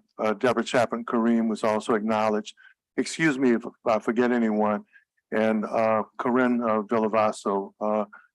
People may not know it, but Corinne started this public outcry in this work several years ago, putting her life and putting her story on WBOK and other news outlets to encourage women to get tested. So you may not be at the dais, but you've been out there for a very long time, and we appreciate you. There are also several women here who are part of the group who have partnered with Equity Media and WBOK when you talk about wellness. Dr. Johnson, Dr. McKinney, Dr. Davis, you guys have been on the forefront with not only early education and awareness, but especially encouraging Black women and women of color with early detection. So we may be getting a lot of attention. I tell folk now, you know, in the community I grew up, we always knew mental health was the issue. but mental health is trending now. It's like those political buzzwords, right? But you guys have been, especially the other women here, you guys have been beating this drum and telling this story for a long time. Thank you guys very much. Give them a hand, please. Councilmember Giroux. Well, good morning. Thank you all for being here so much. Good to see you again. I think before we began, Carol told me that 1 in 8 women will be diagnosed with breast cancer in our lifetime. And I looked at the list of people that we're honoring today, and I think I knew every single one of them. Yeah. And so, you know, we can talk about statistics, but we can talk about reality. And the reality is this affects all of us. I think to the points that have been made, Doctor, about family history, my wife's aunt has breast cancer. That places her at a higher rate. And of course, she has to monitor more closely. Dr. McKinney, I loved what you said about, you know, when the tool that you have is a hammer, everything is a nail, and not everything is treated that way. And you need nuance and discussion. And I think really, you know, for Judge Councilmember Ramsey, I can't speak enough to the fact about the bravery that it takes to be a public person and to discuss your own story publicly. You know, there are people who have different truths they live, whether they're physical problems, mental problems, trauma. We see them all in here, and we know that so many times in so many different communities, there's a reluctance to speak out and speak up. And the person who comes forward the first is really a trailblazer in that regard. And so we appreciate you starting this so much, so that way we keep it front of mind every single year. Because I literally attended an event this week at a realty company where they are recognizing breast cancer and breast cancer awareness and doing everything. And so I think sometimes people who start forget the effect that they have on everybody else in doing this. Deborah, I love you. You know, we'll talk about you at some point, and I'm sorry you are here for this reason, but you know how much everybody feels about you. If you have not gotten a call from Deborah Chapman during the election cycle, you have not lived. She is a wonderful person and somebody who I'm happy to call a friend. Miss Lena, I forgot my pink one year. I apologize. I will continue to apologize. And thank you so much for reminding us, and to all the women and men who have been affected by this. We know the courage that it takes to come forward and talk about it publicly. I know everybody has done it with such grace and dignity, but it's not easy. That mental side is very important for people to understand and to cope, and having prayers are important, but having friends and wraparound services and people who can really make sure that you mentally get prepared. I think Dr. Davis, you said too about the portion of people who go in with that mindset already. That is as much of the battle as the physical too. So we thank you all so much for being here, for reminding us, and continue to push us. Thank you. Thank you, Councilmember Harris. Judge Ramsey, it's good to see you. You are a giant in the legal community, and the fact that you went through 2 rounds of breast cancer while maintaining just a legal practice and everything that you do, your commitment to the community, I just really hold you in such high esteem, and I want to thank you for starting this. Miss Lena, of course, you know I love you, and thank you for making us all wear pink and decorating this lovely council chamber. I do want to say that, you know, my mother had breast cancer and it was horrifying. You talked about the impact on families. It's the worst call I got. But she put one step in front of the other, just like you all have done. And making sure that you have the support is so necessary. Last year, I talked about mammograms. Mammograms, they suck. But the worst part about it is holding your breath for, what, 5 seconds? We can all practice that right now. That is the worst part of it. And it's a little bit cold, but there's no real pain, right? So I just wanted to sell the notion that there's pain. There's a little bit of pinching. You can pinch yourself, hold your breath for 5 minutes, you know, but that's it. Not 5 minutes. 5 seconds. It feels like 5 minutes. No, but really, it's not a process that is any worse than getting your teeth cleaned or, anything. And so to the physicians up here, I want to thank you for your continued communication, especially in the Black community where it's so impactful and important. I did want to ask about the new screening rules because I do think that there's probably some confusion about when people should get screened, until what age. And also, if you could talk about cervical cancer, because that's huge in our community as well, and making sure that you're vaccinating up to what the new age is, 45 for HPV. for HPV. If y'all can talk about that as well, I think that would be helpful while we have this forum. All I have is, I wasn't prepared to talk about that, but I can tell you, our program also provides pap smears at no cost to women ages 20 to 64. Yeah. So and if they test them for the HPV virus, they also encourage women and children now, because I think they start at age 9. Yeah. The HPV vaccination. We also encourage people to vaccinate their children for the HPV virus. It's like the regular vaccinations. We encourage them to do that vaccine as well. But our program does cover the cost of that as well. Thank you, Dr. Johnson. Councilmember King. Good morning, panelists. Want to start off by thanking the panel for the presentation. Very informative for me. Ms. Lena, thank you for putting this on and making sure there's something that's done every year. And Judge, Councilman Ramsey, thank you for starting this, and thank you for all that you've done by lending your voice and your platform to this very, very important topic. Breast cancer is something that affects everyone, male, female. You don't have to look for your family tree to find somebody affected by it. Some of us have to look further than others, but it affects everyone. And Mrs. Ogwin, Ogeen, what you said really resonated and affected me the most about the disparities between different races and how Black women have it a bit harder when it comes to breast cancer.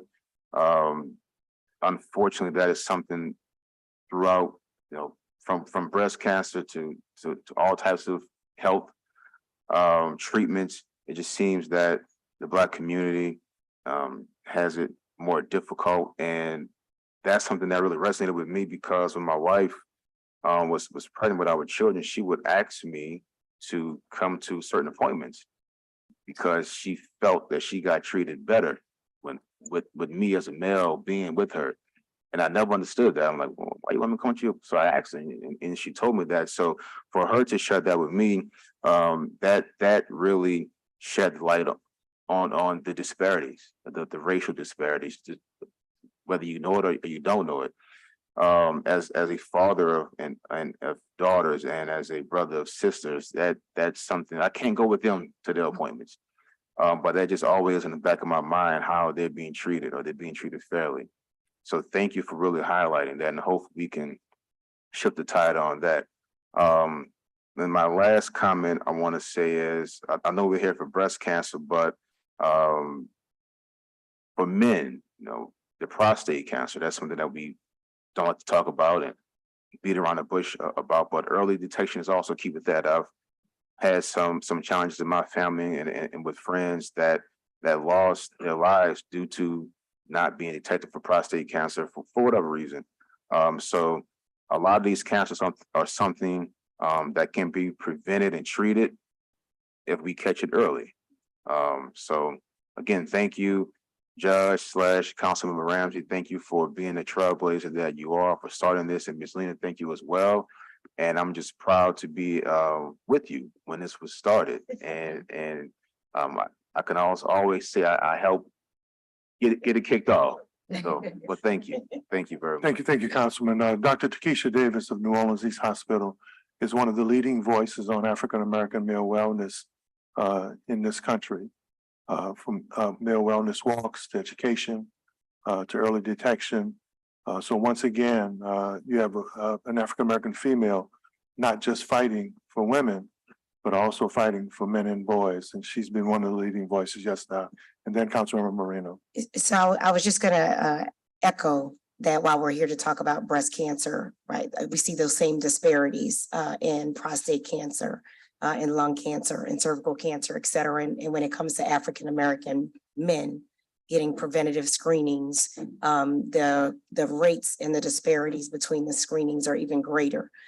So as Councilman Thomas stated, we have had a mission of getting our African American men into screening and have an event coming up as well on October 21st at Joe Brown Park to provide free screenings, including prostate screenings to our African American men. That will be held at the park along with the walk in conjunction with the Council District E office and Congressman Carter from 7 a.m. in the morning until 11 a.m. And invite everybody to come out. And it is our mission to, at New Orleans East Hospital, then have an African American male clinic where there is a space that is welcoming for our African American men, where everyone that they see, from the person that walks in the door and they check in with, to their nurses, their physicians, are African American men. So while I stand in the forefront and advocating for it, I won't be there at the clinic, but that there is a welcoming space that we can start to combat the real fear of medicine that our African American men have. Thank you, Councilmember Moreno. Dr. Davis, so first of all, let me just say I'm in awe of the entire panel, but Dr. Davis, your work is truly tremendous. And I think you're leading the way as the other physicians who are on this panel on demonstrating how having more Black physicians, more Black specialists, as to that you all are really the key to making sure that those disparities end. And whatever we can do in the city, and I know there's a lot of work happening with Xavier right now to really amplify that and get more Black women, Black men as physicians. And I know that there's work in the Latino community to do the same, to because the disparities are there as well. I do want to thank once again Ms. Lena for every year prioritizing this and making sure that this is always a tremendous event. And to you, Judge, Council Member Ramsey, thank you for starting this. And it really does help raise awareness and helps remind us that no matter how busy we are, that we have to take the time. You know, every year that I've sat here, I've come here and I've said, you know, no matter how busy you are, you have to go and go get your cervical cancer screenings, go get your breast exams, do it every year. And every year that I say that, I also in October go and make my appointment. And every year everything's fine and nothing ever happens with me. My grandmother had breast cancer, but my mom never has her, and everything's always fine. So last year, for the first time ever, I had to get additional testing. And I can tell you that, I'm so glad that I had my mother to talk to, because she was like, look, I've had to have this in the past. Ordinarily, it's okay. But I mean, we also kind of need to talk about that, just because you need additional testing doesn't necessarily mean that the news is always bad, but move forward with that additional testing, go get what you need to be done. And fortunately with me, it was nothing that was anything significant, but once again, just goes to the fact, take the time to go get screened. And should you need additional testing, go get that done. And, hopefully everything is fine, but at least you know that you're moving in the right direction, in the path of recognizing what's happening with your body. So once again, I just want to say thank you all so much for all that you do within our community. I've worked with some of you all for many years. I know. And even from really expanding this work I have to recognize Ms. Diana Bajwa. I mean, oh my goodness. I mean, she has done so much in this space from the time that she was in the legislature. Actually, she brought me into this whole realm when I was in the legislature with her about, Helena, I'm leaving, but you need to take this on. You need to work with Denise on this and making sure we never lose this program that we have with the cervical cancer screenings that she's been leading, because we almost lost them. We did. We almost lost them one year. But Diana and I fought to make sure that they always remained. So once again, thank you all so much. And I know we'll be talking about the different survivors who we are honoring today in just a moment, but I'd like to welcome all of you all to the council chambers today. Thank you. Councilmember Morrell. Thank you. A lot's already been said and I don't want to repeat it. I do want to start by, I am in awe of this panel. As Council Vice President said, you guys have presented so much information, and I really hope that people take advantage of the opportunity to watch the recast of this, because it really, I think, dispels a lot of the fears involved in going through this process and doing that annual screening. Obviously, I'd like to thank Judge Ramsey, and as an attorney, I always say Judge Ramsey and not Councilman Ramsey, Councilmember Ramsey, because judges are far scarier. So Judge Ramsey, I know I'm the president of the council, but I think every past president will tell you that on this day, I might be the president, but Miss Lena's the queen. And we all follow the lead. In particular, one part of the presentation from Dr. Denise, I want to highlight because it is so important when you look at that disparity when it comes to race about family history. Too long in our community, we look at sickness as weakness, and everyone, when you are a parent, when you are a grandparent, you feel like sickness is something that inconveniences others.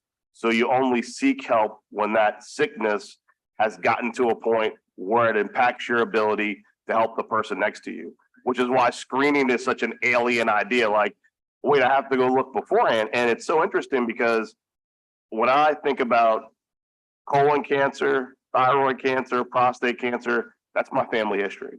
My mother is a thyroid cancer survivor.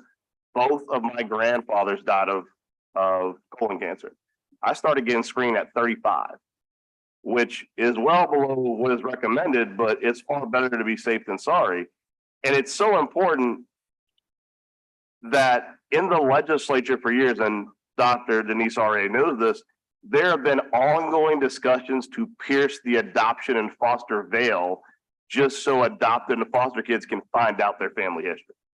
Because when you go through that process, you do, of course, want to encourage people to adopt and foster and go through that process. But when you don't have the access to your family's records, people don't know how their own family health could affect them or their children.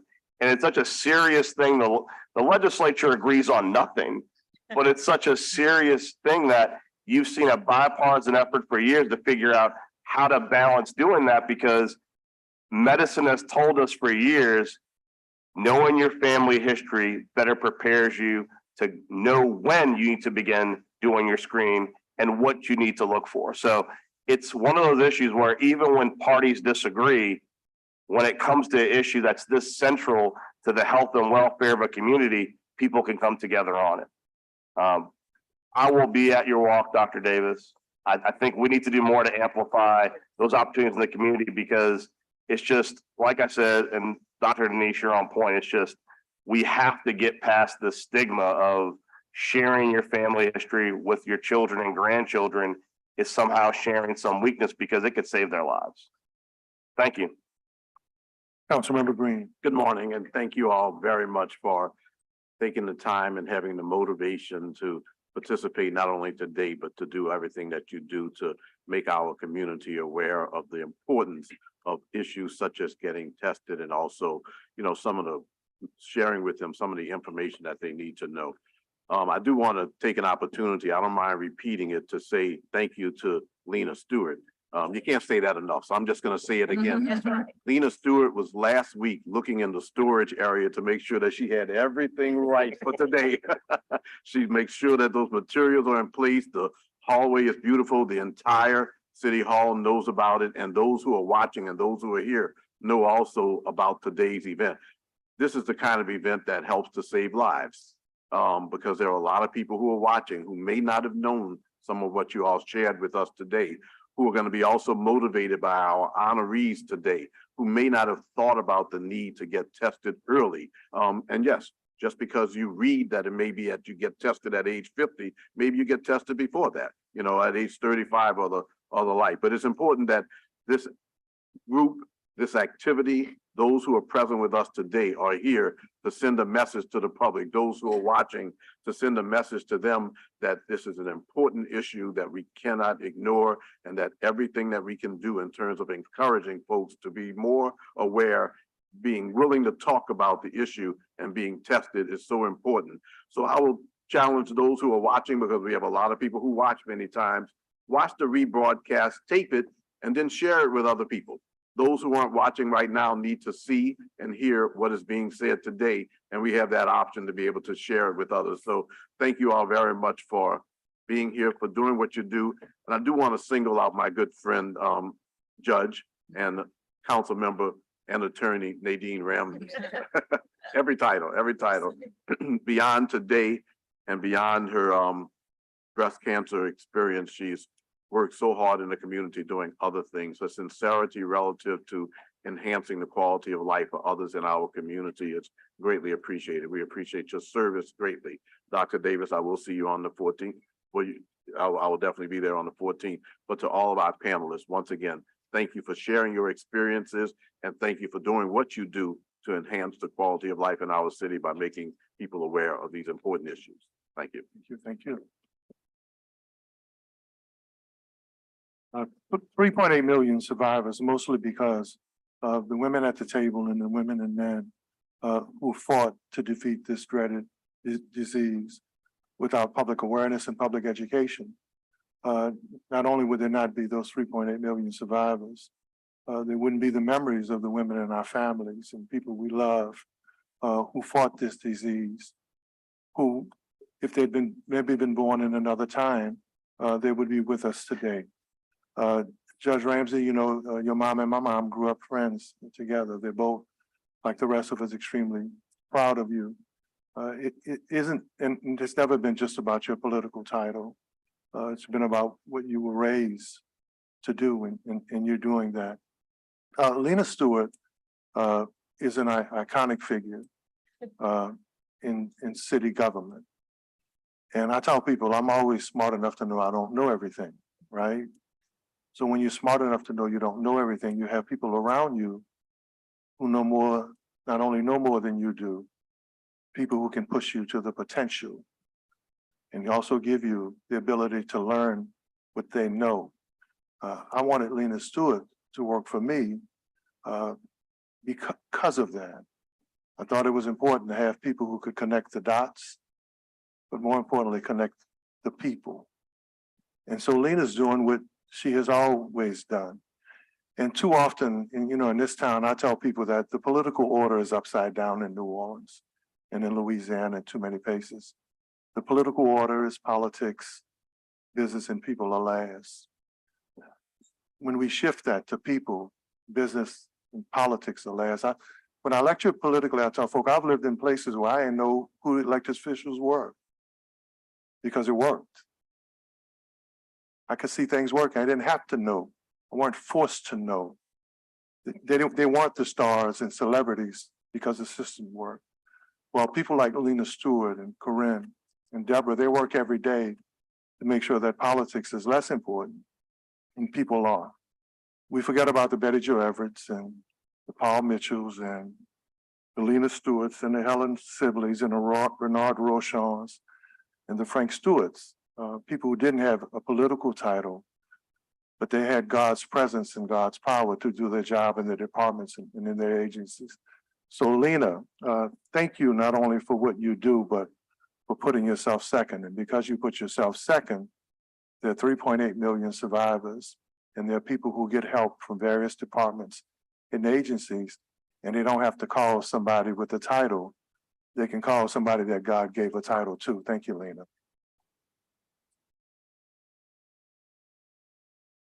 We're going to call out the name of the recipients and guys, if you can, we call you, if you can line up, we'll come down and take pictures. And if staff could help me pass these out.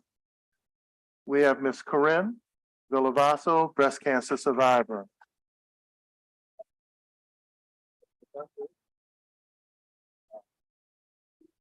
Dr. Takesha Davis.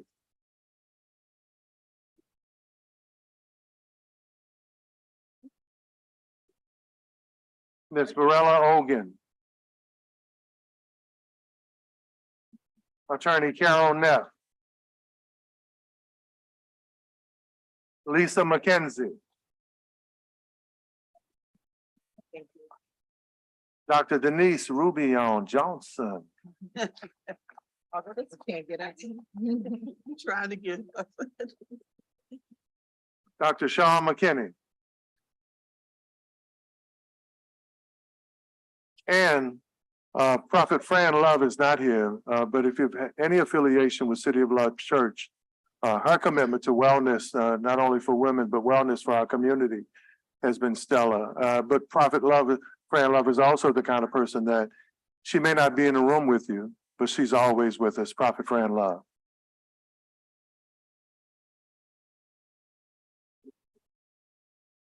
Councilmember Thomas, before we take the photo. Yeah, we have our own honorees, I think. Yes, that's right. If we could go down the line and briefly talk about them as they come up.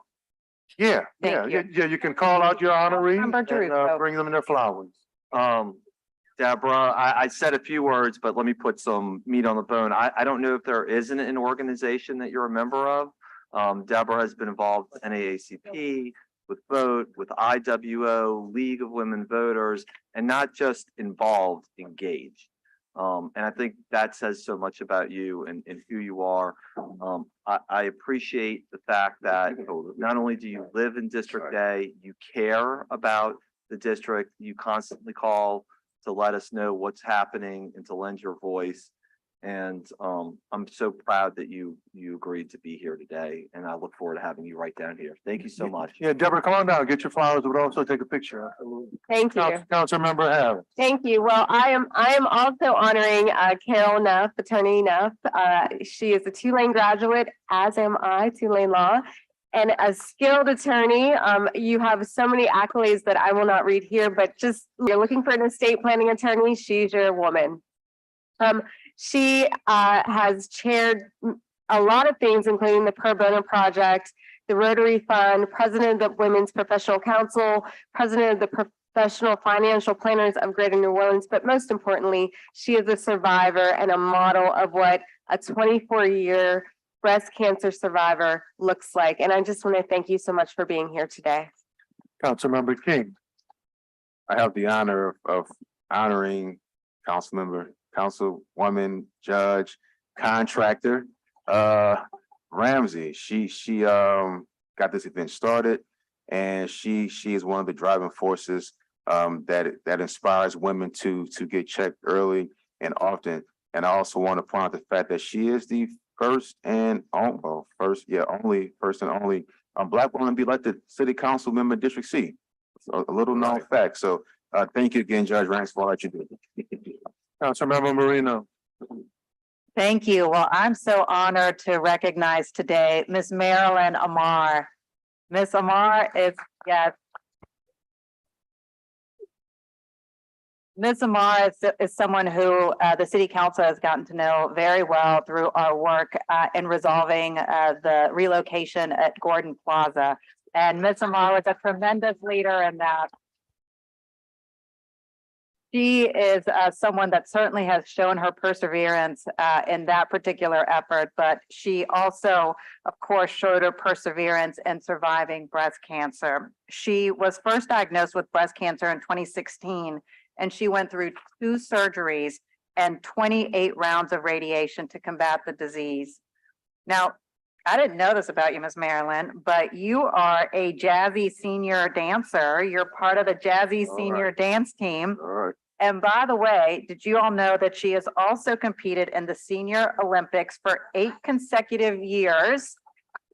And she is a gold medal winner. Yes.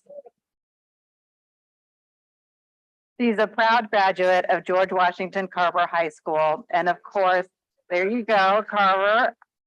And of course, her life's journey reflects resilience, determination, and a deep connection to this vibrant city. We are so proud to honor you, Ms. Amar. And I just want to say this, like, you have become a dear friend, and I will never forget the prayers that you sent my way along a difficult journey that we went through. But my prayers are going your way as well, my friend. Congratulations on being honored today. I have flowers for you and a proclamation. Councilmember Morrell.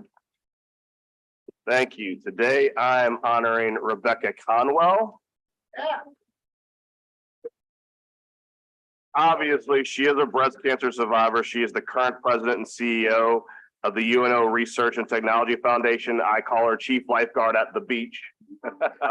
She's the former executive director of the New Orleans Recreation Department, former senior advisor to Mayor Mitch Landrieu, and spent 14 years serving as the executive director of state and local governmental affairs, as well as the chief of staff, university president of the Conwell Institute at Tulane University. But I'd like to add a couple of just very personal notes. I have known Rebecca for over a decade, almost 15 years, and she has always been the definition of poise and grace. She is a wonderful person, and more importantly, she is a wonderful human being. I have never seen an instance in which at the legislature, we had a difficult topic or a boulder we had to push uphill. Many people run from difficult tasks. Rebecca has always run towards them. And I am just so humbled to have this opportunity to honor her. And I'm so thankful every day that I can call her my friend. Thank you. Thank you. I'll be down by flowers and proclamation. Councilmember Green. All right, last but not least, and I don't know, No, you're not last. I'm not last, that's right. I'm You're last. after you. Darn, I was gonna speak for a long time. Because of who I have to introduce. Leslie Bowie, preservationist, mother, grandmother, longtime resident of the Gentilly Terrace area, but not just a resident, but also active in the Gentilly Terrace and Gardens Association, very active in the Orleans Parish Democratic Executive Committee, very active in civic affairs, supporting people's right to and also the need to participate in our electoral process through voting. But in general, she is a real New Orleanian interested in moving our society forward. She spends her time, invests her resources in doing so. And between preservation, political involvement, mother, grandmother, resident of a great community in Gentilly Terrace, active there. She does so much for our city. And in addition to that, she's a breast cancer survivor. What a combination and what a New Orleanian she is. Leslie Bowie, thank you. Thank you.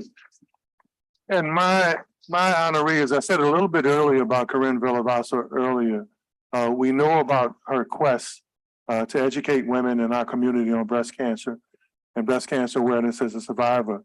But Corinne is one of those people that also speaks truth to power, that demands accountability for our community and fights for all the residents in this community as well as District E that don't have a voice. And when you talk about District E, Corinne has been one of those voices that has always demanded respect and that tax dollars come to one of the largest municipal African-American communities in the state. Ms. Corinne Villavassa.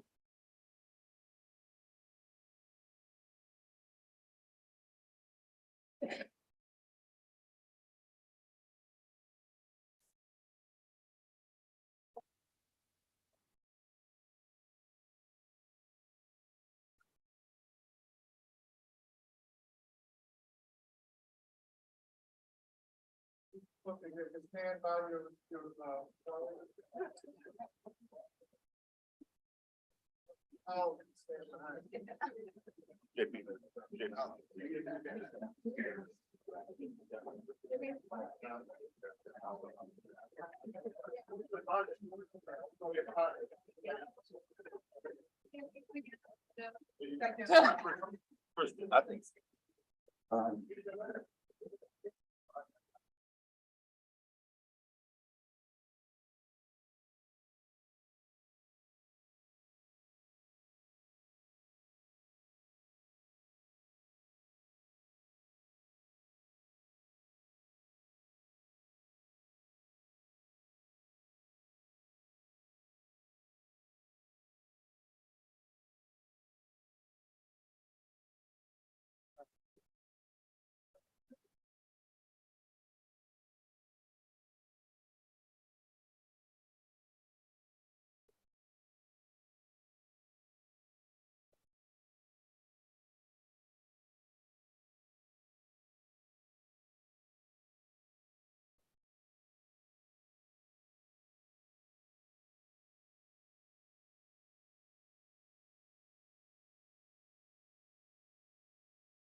All right.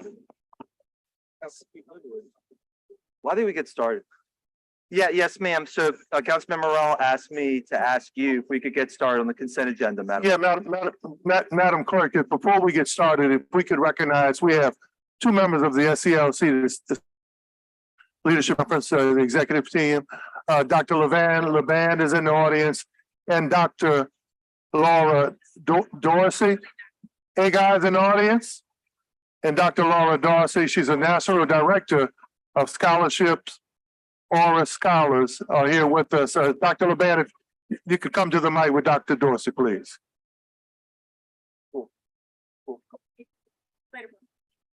Southern Christian Leadership Conference executive members are with us today.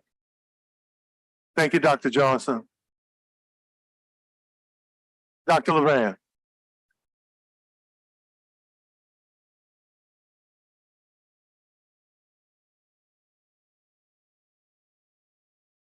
Is the mic on, Madam Clerk? Go ahead. Over the last 2 years, we've had the privilege of facilitating the gift of about $8 million in scholarships to students in the metro area. $8 million. What we're trying to do is change the landscape of folks going to college. And we want to ask your support as we move on.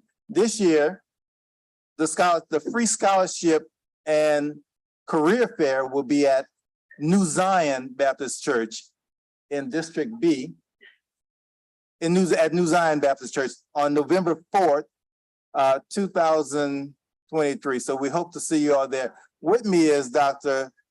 Laura Dorsey, who's the National Director of Scholarships for Horror Scholars and an executive member of the Southern Christian Leadership Conference. Dr. Dorsey. Good morning, everyone, and thank you all so much for being here. Councilman Thomas, thank you so much for the invitation. I travel all over the country working with students. I'm a retired university professor. We understand the disparity in education among our students, and we also understand, more importantly, students not necessarily being prepared to go to college. We hear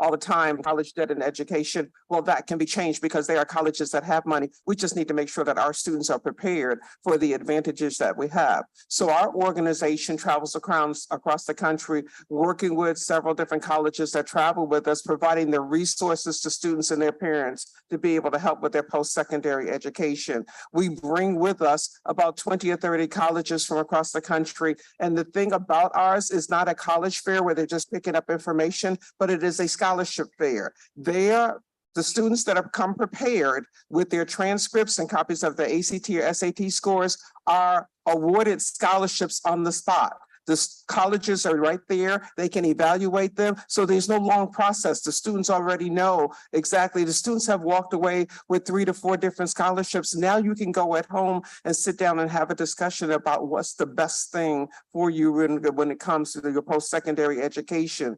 We're expanding this year to recognize that all students do not want to go to 4-year degrees. There are careers that don't require a 4-year education, and we're expanding the operation to that too. So I'm very appreciative of Dr. Levan. I'm very appreciative of SCLC about being able to have horror scholars here to be able to talk about it.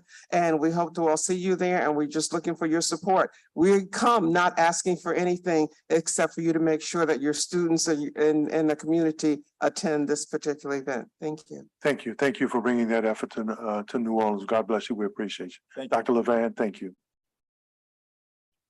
Madam Clerk. The consent agenda. We have a communication from Aaron Spears, Chief of Staff and Counsel Utilities Regulatory Office. This should be marked received. On page 4, we have a communication from William T. Salmaron, Chief of New Orleans EMS, New Orleans Emergency Medical Services, Office of the Mayor, City of New Orleans. This should be marked received and referred to the Budget Committee and Criminal Justice Committee. We have a communication from Thomas Mulligan, Director, Code Enforcement and Hearing Bureau, Office of the Mayor, City of New Orleans. This should be marked received and referred to the Community Development Committee. We have a communication from Matt Torrey, Department of Sanitation, Office of the Mayor, City of New Orleans. This should be marked received and referred to the Public Works Committee. On top of page 5, we have a communication from Emmanuel Christian Rock Solid Construction LLC, 8713 and 8715 Apricot Street. This should be marked received. Suggested hearing date, October 19th. We have a communication from Kelly Johnson, AIA, KK Johnson Architecture. This should be marked received. Suggested hearing date, October 19th. We have a communication from Michael D. Ballard Jr., AIA NCAR, former LLC, 8414 Coin Street. We have a communication. This should be marked received. Suggested hearing date, October 19th. We have a communication from Michael Moore, 1517 General Ogden Street. This should be marked received. Suggested hearing date, October 19th. We're on top of page 6. We have a communication from Anita Curran, Council Research Officer, City of New Orleans. This should be marked received. We have a communication from Amy B. Trepanier, Director of Personnel, City of New Orleans, Department of Civil Service. This should be marked received. We have a communication from Wesley Pfeiffer, Chief Executive Officer, Pecan Pfeiffer Consulting. This should be marked received and referred to the Grounds Transportation Committee. We have a communication, we're on page 7. A communication from Amy B. Trepanier, Director of Personnel, City of New Orleans, Department of Civil Service, amendment to the classified pay plan, library, bilingual pay. This should be marked received and referred to the Budget Committee. On top of page 8, we have a communication from Amy B. Trepanier, Director of Personnel, City of New Orleans, Department of Civil Service, amendment to the classified pay plan, Police NCIC, special rate of pay, NCIC certification pay additions are bolded and underlined. This should be marked received and referred to the Budget Committee. On top of page 9, we have a communication from Amy B. Trepanier, Director of Personnel, City of New Orleans, Department of Civil Service, amendment to the classified pay plan, Police Crime Laboratory. This should be marked received and referred to the Budget Committee. On top of page 10, we have a communication from Amy B. Trepanier, Director of Personnel, City of New Orleans, Department of Civil Service, amendments to the classified pay plan, Fire. This should be marked received and referred to the Budget Committee. We have a communication from Amy B. Trepanier, Director of Personnel, City of New Orleans, Department of Civil Service, amendment to the classified pay plan, safety and permits. This should be marked received and referred to the Budget Committee. On top of page 11, we have a communication from Amy B. Trepanier, Director of Personnel, City of New Orleans, Department of Civil Service, amendment to the classified pay plan, Public Works. This should be received and referred to the Budget Committee. On page 12, we have a communication from Amy B. Trepanier, Director of Personnel, City of New Orleans, Department of Civil Service, amendment to the classified pay plan, Public Works. This should be marked received and referred to the Budget Committee. On top of page 13, we have a report of the Deputy Director of the New Orleans Historic District Landmarks Commission, Central Business District, Historic District Landmarks Commission, 1031 Annunciation Street. This should be marked received. We have a report of the Deputy Director of the New Orleans Historic District Landmarks Commission, Central Business District, Historic District Landmarks Commission, 1547 Lede Court. This should be marked received. On top of page 14, we have a report of the Deputy Director of the New Orleans Historic District Landmarks Commission, Central Business District, Historic District Landmarks Commission, 4016 St. Claude Avenue. This should be marked received. We have a report of the Deputy Director of the New Orleans Historic District Landmark Commission, Central Business District, Historic District Landmarks Commission, 342 Oliver Street. This should be marked received. On top of page 15, we have ordinance calendar number 34,371 by council members Jerusalem, Moreno, Green, and Thomas by request. The fiscal note was received. The Budget Committee recommended approval. We have ordinance calendar number 34,372 by council members Jerusalem, Moreno, Green, and Thomas by request. The fiscal note was received. The Budget Committee recommended approval. On page 16, we have ordinance calendar number 34,373 by council members Jeruso, Moreno, Green, and Thomas by request. The fiscal note was received. The budget committee recommended approval. We have ordinance calendar number 34,374 by council members Jeruso, Moreno, Green, and Thomas by request. The fiscal note was received. The budget committee recommended approval. On page 17, we have ordinance calendar number 34,375 by council members Jeruso, Moreno, Green, and Thomas by request. The fiscal note was received. The budget committee recommended approval. We have ordinance calendar number 34,376 by council members Jeruso, Moreno, Green, and Thomas by request. The fiscal note was received. The budget committee recommended approval. On page 18, ordinance calendar number 34,387 by council members Jeruso, Moreno, Green, and Thomas by request. The budget committee recommended approval. The fiscal note was received. We have ordinance calendar number 34,388 by council members Jeruso, Moreno, Green, and Thomas by request. The fiscal note was received. The budget committee recommended approval. On page 19, we have ordinance calendar number 34,389 by council members Jeruso, Moreno, Green, and Thomas by request. The fiscal note was received. The budget committee recommended approval. Ordinance calendar number 34,390 by council members Jeruso, Moreno, Green, and Thomas by request. The fiscal note was received. The budget committee recommended approval. On top of page 20, ordinance calendar number 34,407 by council members Jeruso, Moreno, Green, and Thomas by request. The fiscal note was received. The budget committee recommended approval. Ordinance calendar number 34,408 by council members Jeruso, Moreno, Green, and Thomas by request. The fiscal note was received. The budget committee recommended approval. On top of page 21, we have ordinance calendar number 34,409 by council members Jeruso, Moreno, Green, and Thomas by request. The fiscal note was received. The budget committee recommended approval. Ordinance calendar number 34,410 by council members Jeruso, Moreno. Note was received. The budget committee recommended approval. On top of page 22, ordinance calendar number 34,412 by council members Jeruso, Moreno, Green, and Thomas by request. The fiscal note was received. The budget committee recommended approval.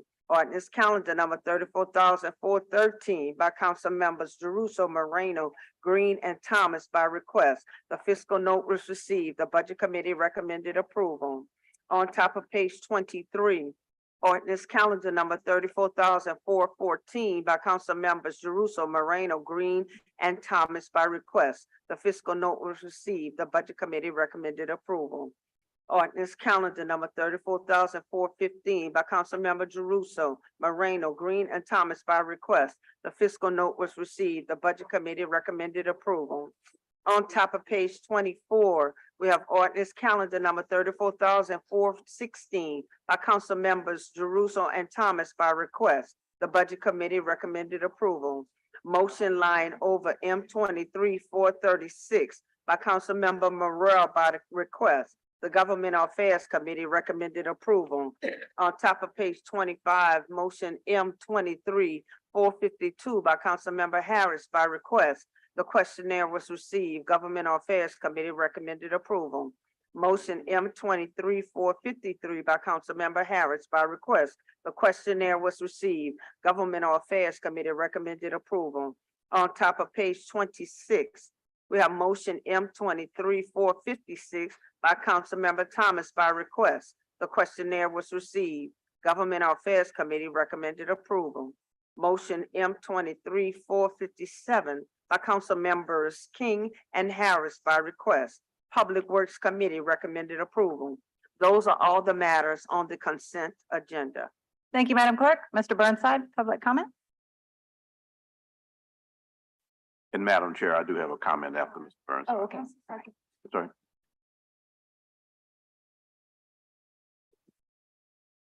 Michael Eric Burnside, 2215 Felicity. I actually have comments on 3 of these because we did a very long consent agenda today. The first one's number 1, where I discussed utility poles again.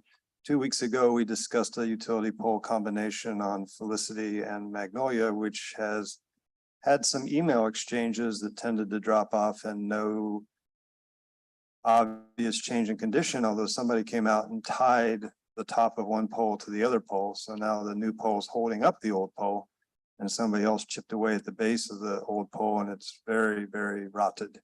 So somebody came and looked at it, but it's still all there. We haven't moved the traffic light. We haven't moved any power wires. We haven't moved any AT&T wires. So nothing has really changed too much yet. In regards to the next one, which should be 31, if my memory is any good, which it is. Well, you know, look at that. Sometimes it still works. We talk about transparent government. We talk about an understanding of money flow, because in a capitalistic society, money is important. But when a person reads calendar 34-389, I became confused. And this is the second time that I've been confused in the same manner. When you read, it's from a fund 6699 to a fund 4147. And if you look things up, the fund 4147 is the Federal Department of Justice, which is confusing, because why would the city be sending money to the Federal Department of Justice? And why would the Federal Department of Justice even have a fund inside the city budget? Is itself all very confusing. But the money is allegedly going to our municipal traffic court. And the municipal traffic court does have its actual own fund number, which happens to be 1162. So it becomes a legitimate question, why are the funds not just going to the traffic court? It would make things a lot simpler, because somehow I don't understand why the Federal Department of Justice is even involved in the whole money transfer thing. And finally, the last thing on the consent agenda that I'd like to bring before you is number 42, which discusses our lobbyists in Baton Rouge. We have lobbyists, and that's interesting in its own right. We've paid $1.5 million to lobbyists since 2018, which comes out to be about 300 grand a year. If we had one full-time lobbyist, he'd be making $150 an hour, which I suppose is all right for a lobbyist. But if you go on the various ethics and other websites that the state government provides us, the lobbyist that we seem to have hired has 42 clients. So I'm a little unclear how much time our particular lobbyist is able to gift to us if he's got 41 other clients. So in a way, it's rather obvious he's a powerful lobbyist, because why else would he have 41 clients? But he is a mortal. And even if he worked 4,000 man hours a year instead of 2,000 like us normal mortals, he would still be making money in like $1,000 an hour. So, you know, just something to think about. Thank you guys very much. Thank you, Mr. Burnside. Charles Marsala.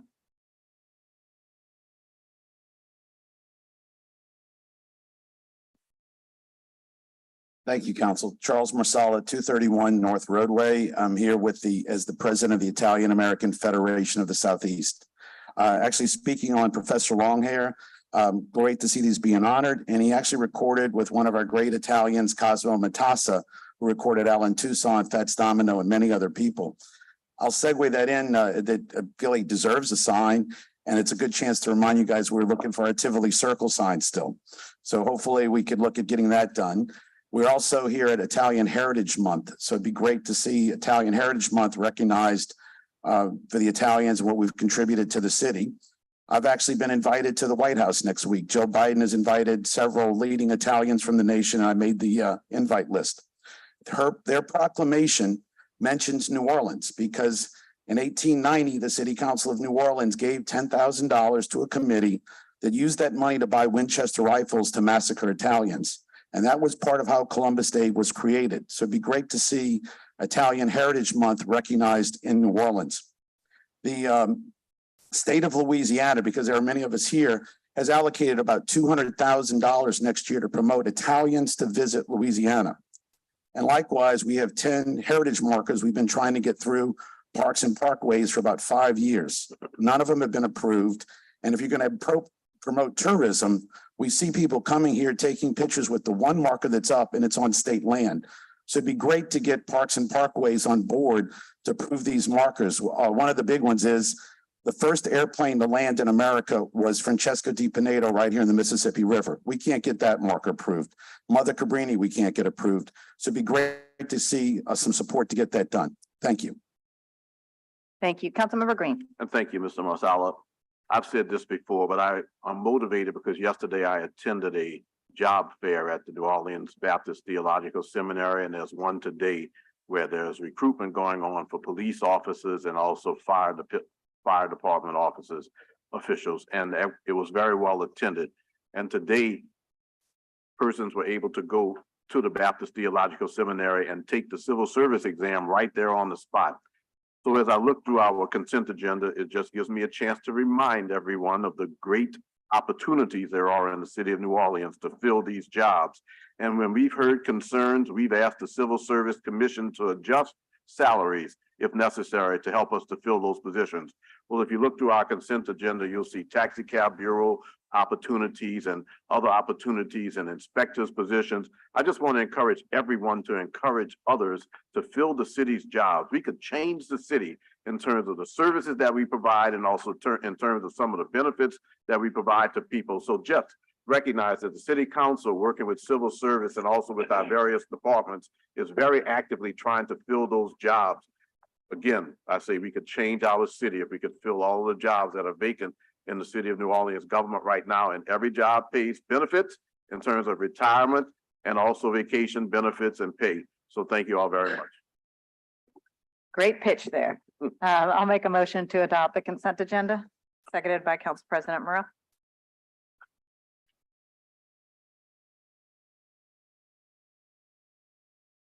Five yeas, no nays. 6 yeas, no nays. All right. 7 yeas, no nays. Mine got stuck.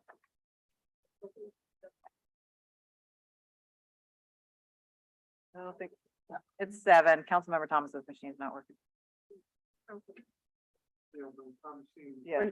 Yeah, I'm gonna have to cut part of my feet off. The 13 is always kicking this wire.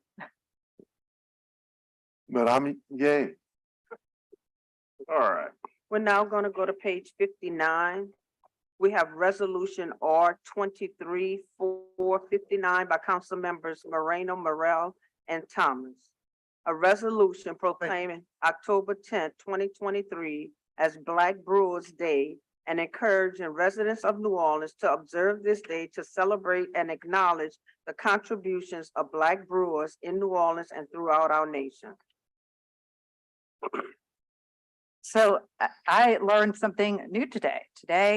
Well, I learned it this week that we were going to be doing this today, but today is actually Black Brewers Day. Thank you so much. And today's resolution formally recognizes today as Black Brewers Day. And the reason why we're doing that is because John Renthorpe is a New Orleans brewer, and he is the South's first Black-owned brewer who has a company. His company's name is Cajun Fire Brewing Company, which is based right here in New Orleans East. And so we want to recognize this day. And I think, Mr. Ranthorpe, if you can come up, or you'd like to make some comments?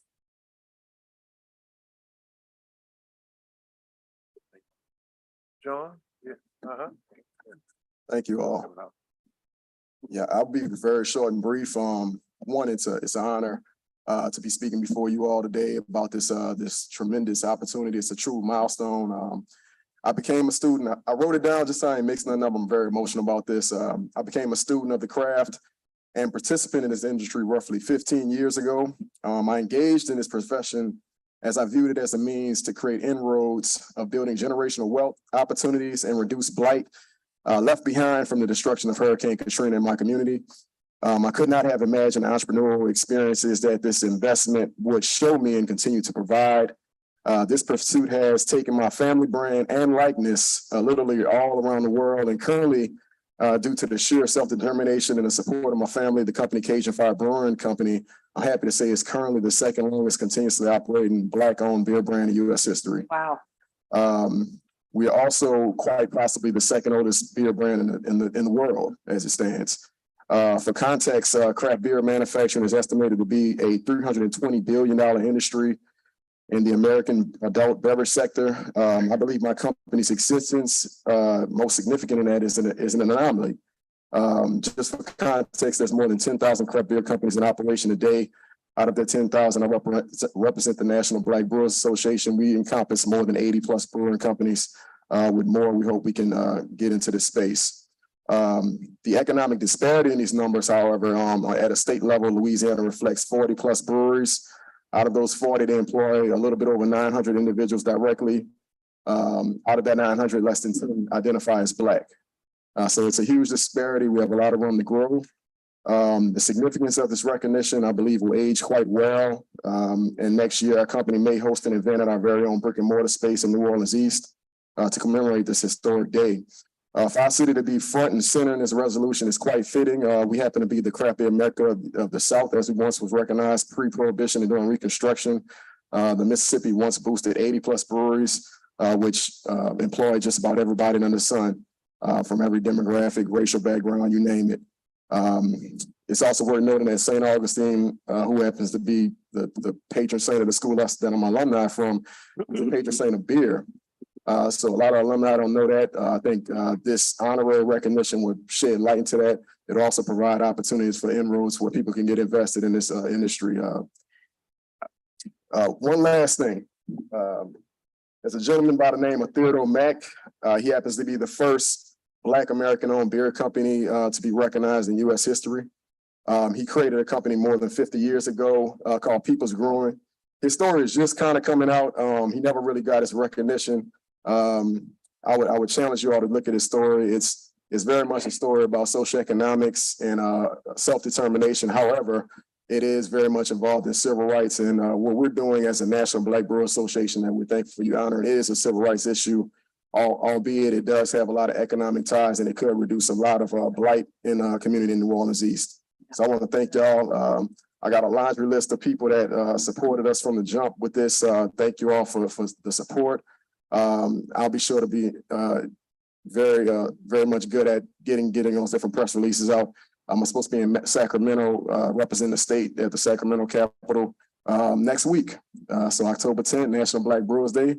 I'll be sure to have some beer for you all when I get back. So thank you. I really appreciate the opportunity. Awesome. And John, when you travel to Sacramento, please let them know of this proclamation and our support of you and the overall industry as well, and Black brewers in particular. Right, I'm overshot it, but they already know. So I want to thank y'all sincerely. Well, we appreciate you, John. I know there's comments from the dais. Councilmember Thomas and Councilmember Green. Well, first of all, thank you, Mr. Renthrop. Cajun Fire Brewery, it isn't a secret. You've been around quite some time. I think I've been to your office. I think I've been to your site. And I think for the first time, an African-American developer businessman has gotten a major appropriation from city government. And the recognition is fine, but most business people, what they need is money. And the $500,000 that we appropriated to deal with the public utility, that's still in the pipeline. But we're looking forward not only to that, and then knowing a little bit about you and your history, also interim director of the Black Regional Chamber. You were just awarded, I think, in the competition in Houston in the top 3 in terms of prizes for the as a micro brewery. But Cajun Fire is a new people's brewery. And even bigger than that, everybody is discovering New Orleans East again. New Orleans East has been around here for a long time. But now everybody knows in just a year and 9 months that New Orleans East is not only has it been there, but it's a place where people do business. It's a place where the people out there are learning to not complain about what we don't have, but support the businesses that we do have. So keep going. We're going to continue out in that area supporting you, and God bless you and your family. Thank you. Councilmember Green. Mr. Renthrop, I want to just thank you for investing in our city of New Orleans, for being an entrepreneur, and also for promoting New Orleans wherever you go. I do want to thank you for the fact that you have stayed and you have focused in Eastern New Orleans and doing community development activities. In addition to that, You talked about bringing that national convention here, so you want to see that happen within the next couple of years, whatever we might need to do. And I also want to tell you that at 3:30 today, St. Augustine High School is dedicating its historic marker at the school. You should come by if you didn't know about it, but maybe you know about it. But thank you for your investment. And look, folks, yes, another St. Aug guy. I was just curious, we want the game though. We want the game. Okay, just one. All right. You did a good job. You gotta just wait till next year though. But thank you very much, really, for your investment and for your focus and interest in the city of New Orleans. I don't like to say that you could be other places because you don't need to be any other place. You need to be right here in New Orleans, and you can grow and go throughout the world from right here. Looking forward to watching you continue to grow. And maybe see you this afternoon. Thank you. Councilmember Rowe. I'll be brief. I think it's tremendous, the fact that you are making history, you're making history in our city, in historic New Orleans East. I think also it's important to acknowledge the fact that New Orleans East is poised for tremendous economic growth. And for people like you who are pioneers in making large scale development, I mean, your property's 10 acres, right? 10 acre with tremendous investment and tremendous development is going to be a huge feather in the cap for New Orleans East. More importantly, I think it was a tremendous missed opportunity to not have a tasting here today and to bring us beer. I know you're a busy man, but many of us are connoisseurs, and we could have given our rankings on the spot as to which we prefer: Blacktoberfest, honey, whatever the various flavors are. We could have helped you promote your brand. So I'm hoping Made the meeting more entertaining. it would have made the meeting more entertaining. So maybe next time you could come back and bring us samples, and we can promote the brand as well. Yeah, don't tip me. Thank you. Councilmember King. I just want to say congratulations. It's always great to hear small businesses become large businesses, especially when it's brothers literally who are doing a you and Jamar are doing a great thing. So congratulations. Thank you. All right, I'll make a motion to adopt. Seconded by Councilmember Morrell. 6 yeas, no nays. Thank you. Thank you, John. I appreciate y'all. Oh, and please add Councilmember Green as a co-author as well. Oh, actually, add everyone. Thank you. All right, thank y'all so much.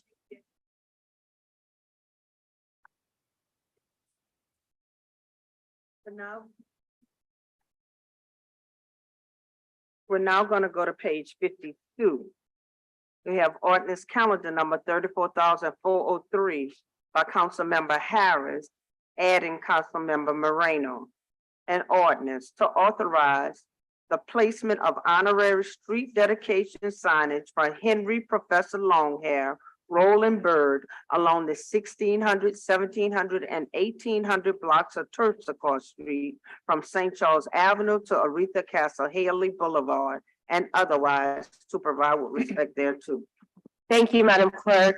This is an honor that is long overdue. I see Ms. Pat in the front row, and I would love for you to come and speak. I do have some comments though.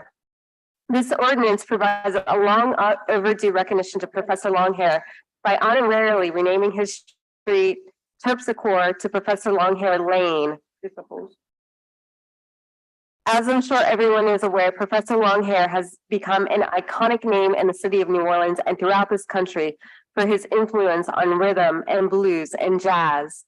He was a staple of the early years of Jazz Fest and became instantly recognizable piano player for his unique style. His former home in Central City has become an attraction thanks to Miss Bird to locals and tourists alike. And I'm proud to have the chance to take this step to honor his legacy. I know, Ms. Bird, you have some comments, and we have some supporting folks as well from Mr. Patinas and Mr. Jonathan, but Ms. Bird, why don't you take it away from here? Giving God all of the honor and praise this morning. Good morning to the councilmen and councilwomen. I'm no secret to you. You know who I am. And I'm sorry if I'm emotional. This is history in the making. 44 years. I'm not gonna make no long speech. There's nothing else for me to say. No one. As you just read, my father is and was the cornerstone of the New Orleans, R&B, and around the world. This honor is well due him. His recording, when you go to New Orleans, come to the Mardi Gras, is self-explanatory. But my heart is filled with joy. These are not tears of sorrow or whatever. I'm filled with joy. I want to thank each and every one of you for putting this on the agenda today.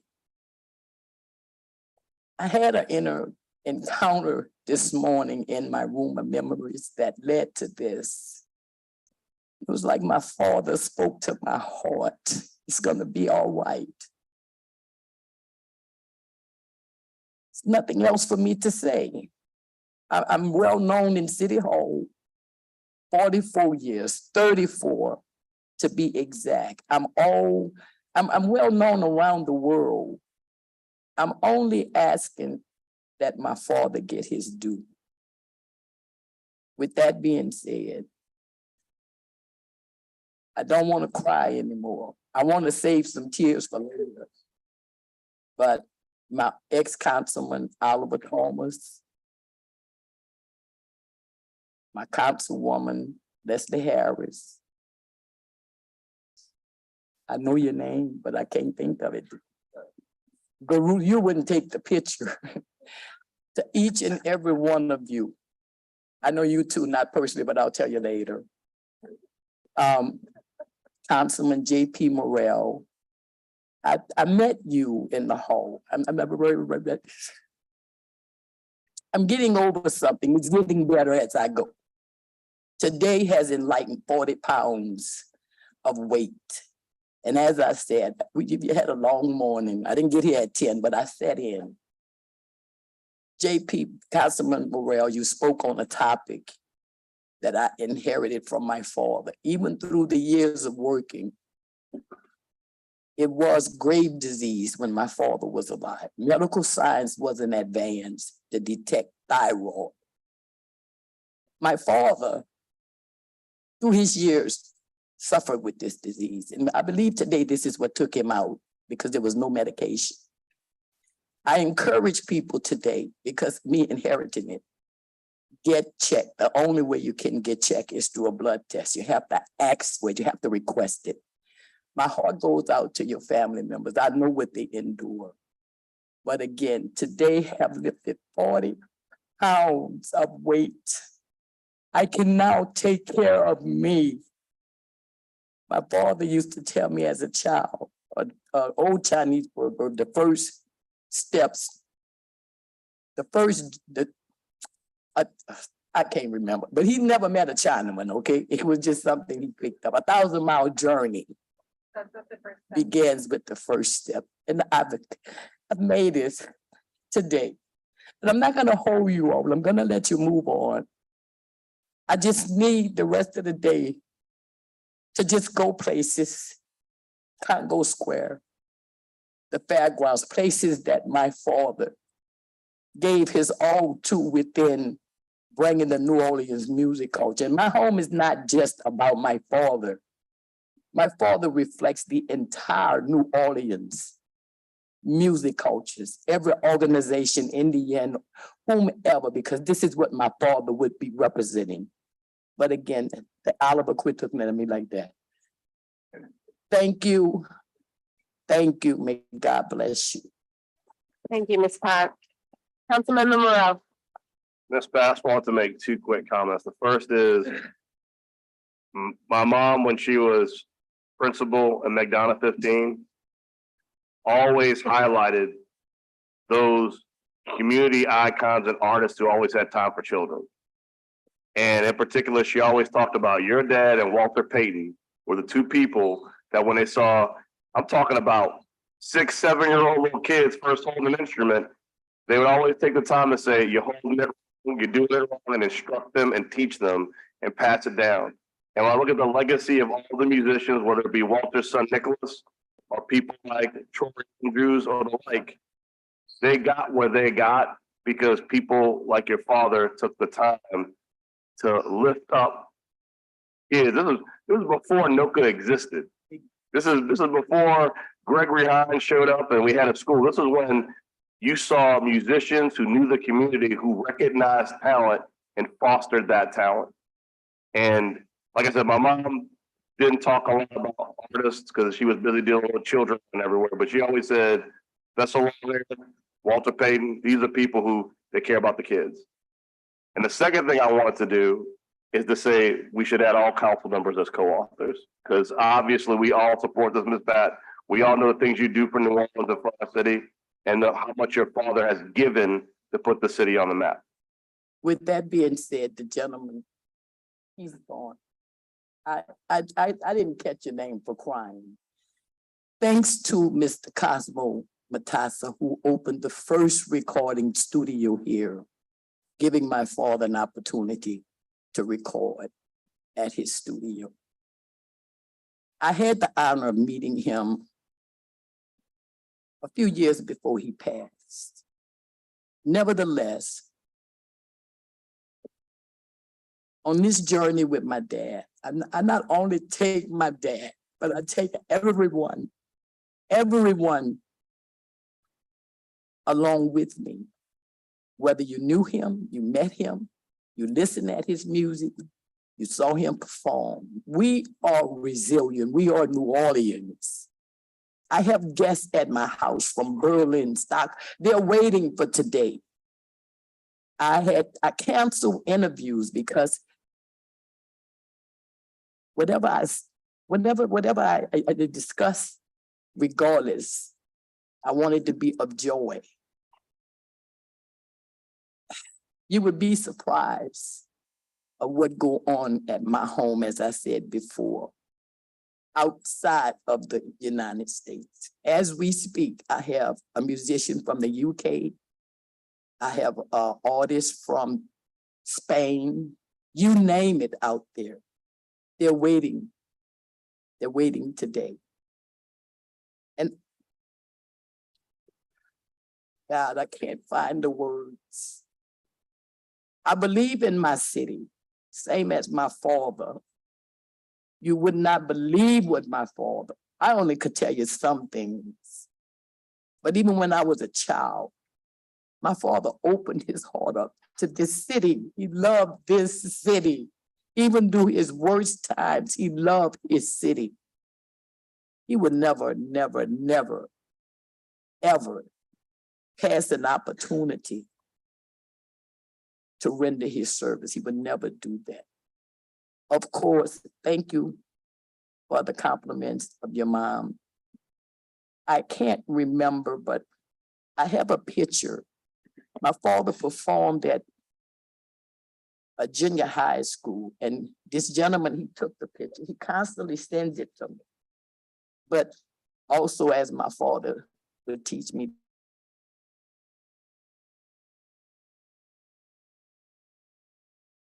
today is the beginning of that. Don't make me stand here and keep quiet. Thank you, Ms. Pat. I'm not rushing you all, but I'm not one to cry and in the public. I'm not one to cry in front of anyone.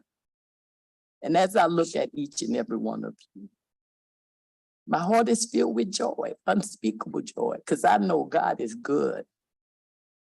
I know he's good. He has brought me a mighty, mighty long way. And I didn't even, when I started this, I didn't even know my daddy played the piano in the public life. I didn't know he was famous. I just knew he was my father. Yep. But nevertheless, I'm standing on a bad knee. I'm tired of coming in here with a knee brace and a hand brace, broke up. Y'all don't have to know my personal business, but I'm gonna stand here to you. Ms. Pat, this is such a good day. It is. It's a beautiful day. Every day. And I'm so happy that my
and bathroom. Area of applicability to include additional neighborhoods, including parts of neighborhoods bounded by Front Street, Jefferson Avenue, South Claiborne Avenue, Tonadonna Street, Earhart Boulevard, and South Carroll.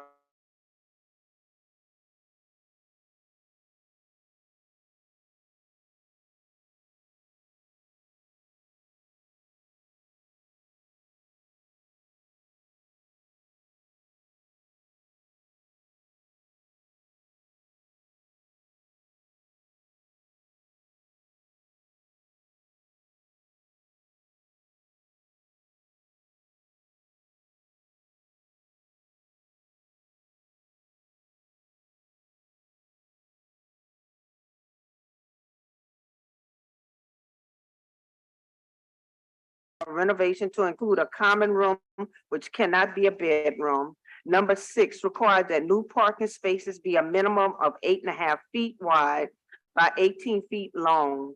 Number 7, prohibit tandem parking. Number 8, recognize possible shared parking arrangements between adjacent lots. And number 9, prohibit the raising of structures to accommodate off-street parking. The proposed text changes would affect properties located in the area generally bounded by Cecil Street, Monticello Avenue to Leak Avenue, to River Drive, to Riverview Drive, to East Drive, to Chapatula Street, turning south on State Street, turning east on Front Street, turning north on Nashville Street, is turning north on Jefferson Avenue, turning east on South Claiborne Avenue, turning north on Tonadonna Street, connecting to Washington Avenue, turning east to Earhart Boulevard, turning north on South Carrollton Avenue, turning east on Highway, connected to Pine Street to Monticello Avenue to Cecil Street. The recommendation of the City Planning Commission being for denial. On top of page 37, we have motion M23-471 by Councilmember Jeruso overruling and granting the applicant's request on zoning docket 4523. Thank you, Madam Clerk. Will you please add Councilmember Harris as a co-author? And members, Councilmember Harris and I are going to have a lengthy statement, not too lengthy, but longer than usual on a land use item following public comment. So, City Planning. Thank you. Thank you. Zoning docket 4523 considers reinstituting the University Area Off-Street Parking Overlay District in the area previously covered by the first iteration of the University Area Off-Street Parking Overlay, but with the addition of several expanded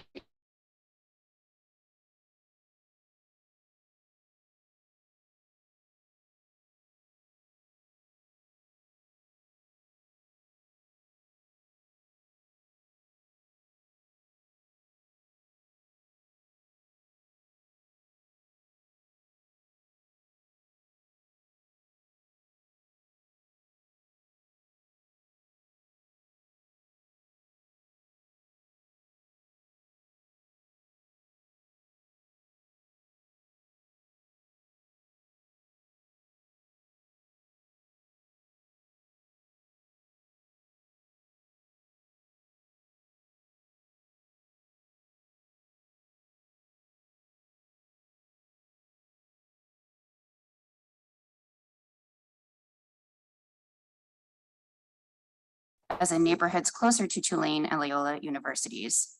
In addition, Tulane is pursuing changes in its student housing policy that will reduce the number of students living off campus, reducing the pressure on neighborhoods around its campus. It is currently developing new on-campus student housing, which will occur in 2 phases. The first phase is currently underway and is slated to house students by the fall of 2023. Subsequently, Tulane plans to implement a junior year on-campus residency requirement. Tulane does not intend to increase the number of accepted students as a result of the additional on-campus housing. Thank you. All right, we have 3 comment cards, and I think there's 4 online comments before we get started. In order, Pierre Walker, Monique Blossom, and Ron Lazen. Good afternoon. Good afternoon, ladies and gentlemen of City Council. Thank you. I'm Pierre Walker, 801 Lower Line Street. I'm the president of Maple Area Residents Association, a neighborhood critically impacted by this overlay. It represents 67 city blocks and approximately 500 property owners. We support prudent development. We know human beings grow over time and buildings need to grow. However, we ask that when you turn a 4-bedroom double into a 12-bedroom double, you account for it by adding parking. There are approximately 19,066 Tulane and Loyola students. Of those, 8,549 students are undergraduate, and that does not include 5,200 faculty and staff that all come to the area immediately around my neighborhood, Tulane and Loyola, each day to park. When you allow people to develop apartments and historic affordable housing for New Orleanians into boarding housing for transient Tulane and Loyola students, you destroy the diverse fabric of our neighborhood, but you prohibit any real ability to move down the streets or park. We're asking for this and we hope you will approve it. We disagree with staff, we disagree with administration, and most importantly, this does not impact true affordable housing. As a former affordable housing developer, having put over $80 million worth of placed in service true affordable housing in Orleans Parish since Katrina, I can tell you no real affordable housing is being built in these neighborhoods. These parcels are being purchased by out-of-state and in-town developers, turned into dormitories for housing, and in some cases they're taking single family, turning buildings and turning every available room into a bedroom, which skirts the law, but regardless, this will help us allow for prudent, good growth and retain the diverse neighborhoods that we once had. Thank you, Mr. Walker. Thank you very much. Thank you very much. Ms. Blossom, Ms. Lazel, and then online comments. Good afternoon, Monique Blossom, Louisiana Fair Housing Actions.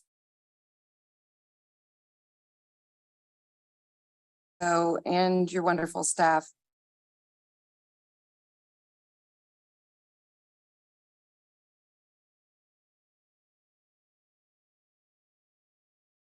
Has been clear on our opposition to this over the past 3 long years, so I'm not going to belabor any points here.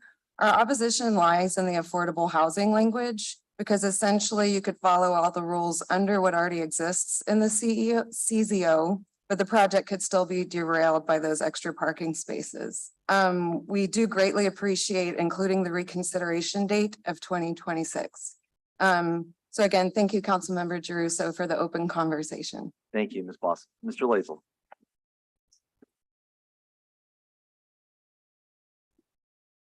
Ron Lazel, Zach Smith Consulting, 1000 Norman C. Francis. Thank you again, Councilmember Giarrusso. Again, I agree. You are always accessible to talk to. We have many issues with what is written here, such as the tandem parking. We're not really sure. We didn't realize that there are student issues around Costco where this new map has included this larger area.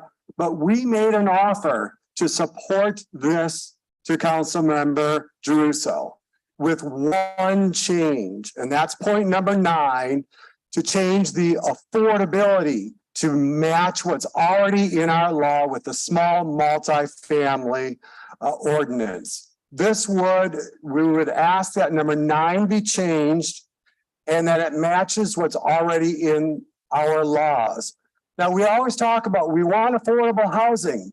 We want affordable housing, but we also put barriers up when we're asked to create affordable housing. So what's being mentioned in here, oh, well, you can do this at 50% of your units, and you can do it at 50% or 60% AMI. The numbers don't work, and we know it doesn't work. So why put it in there? I would love to see this council make an amendment to this to make number 9 match what's already in our laws so that small multi-developments family can be developed in uptown and not as we've heard in the past at times that, affordable housing doesn't belong uptown. It belongs everywhere. And I ask you to please relook at this and change number 9 to match what's already there so we can create more affordable housing for our residents that need affordable housing. Thank you. Thank you, Mr. Lazel. Ms. Kern, I know we have 4 online comments.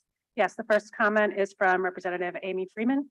She says, I'm in full support of zoning docket 4523 by Councilmember Jeruso to modify Article 18, Section 1830, University Area Off-Street Parking Overlay District.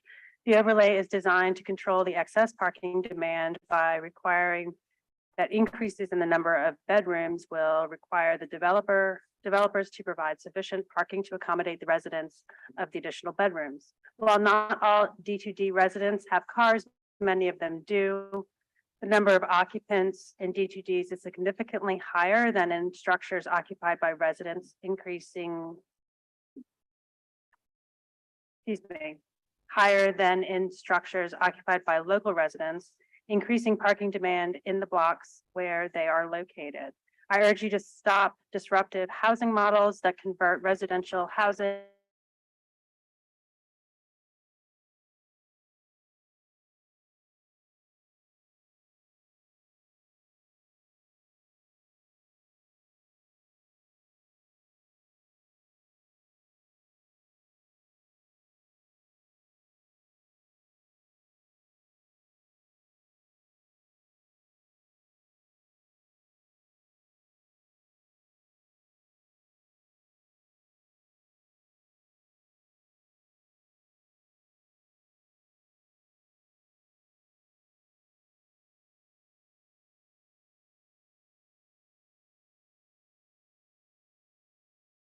overwhelming number of D2D conversions. Housing stock useful or desirable for anyone other than students and short-term renters has and continues to be irretrievably altered into living spaces with minimal sized bedrooms and limited common maximum number possible per dwelling unit. For neighboring homeowners, the situation is untenable and residents are leaving. What is most troubling is that affordable housing for New Orleans residents is being lost and unique and irreplaceable neighborhoods are being destroyed solely for investor profits. The amendments to the overlay are necessary and will benefit the city and its administrators. They clarify the law and close loopholes used by investors to of the current CZO area overlay. Accordingly, I ask that you vote in favor of this motion. Third comment is from Susan Cohen, who says, my home is close to Tulane University.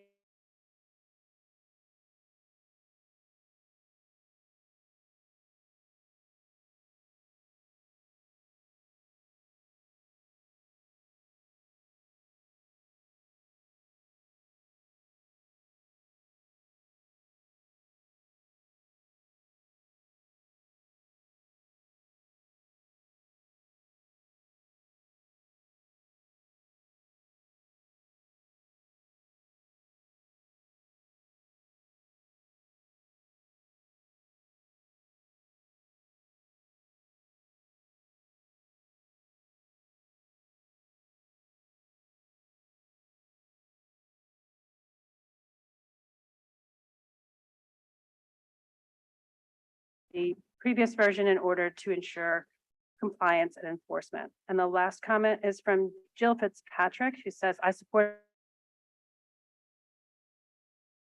the amendments to the proposed university area off-street parking overlay that's absolutely necessary to help save the last of our even remotely affordable family neighborhoods. Thank you, Anita. First, I want to thank Councilmember Harris and her staff who partnered with us and worked so diligently on it.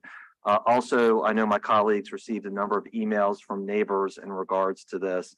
And so I appreciate your patience and indulging them as they reached out, but this really did not need to be as long and unnecessary as a fight.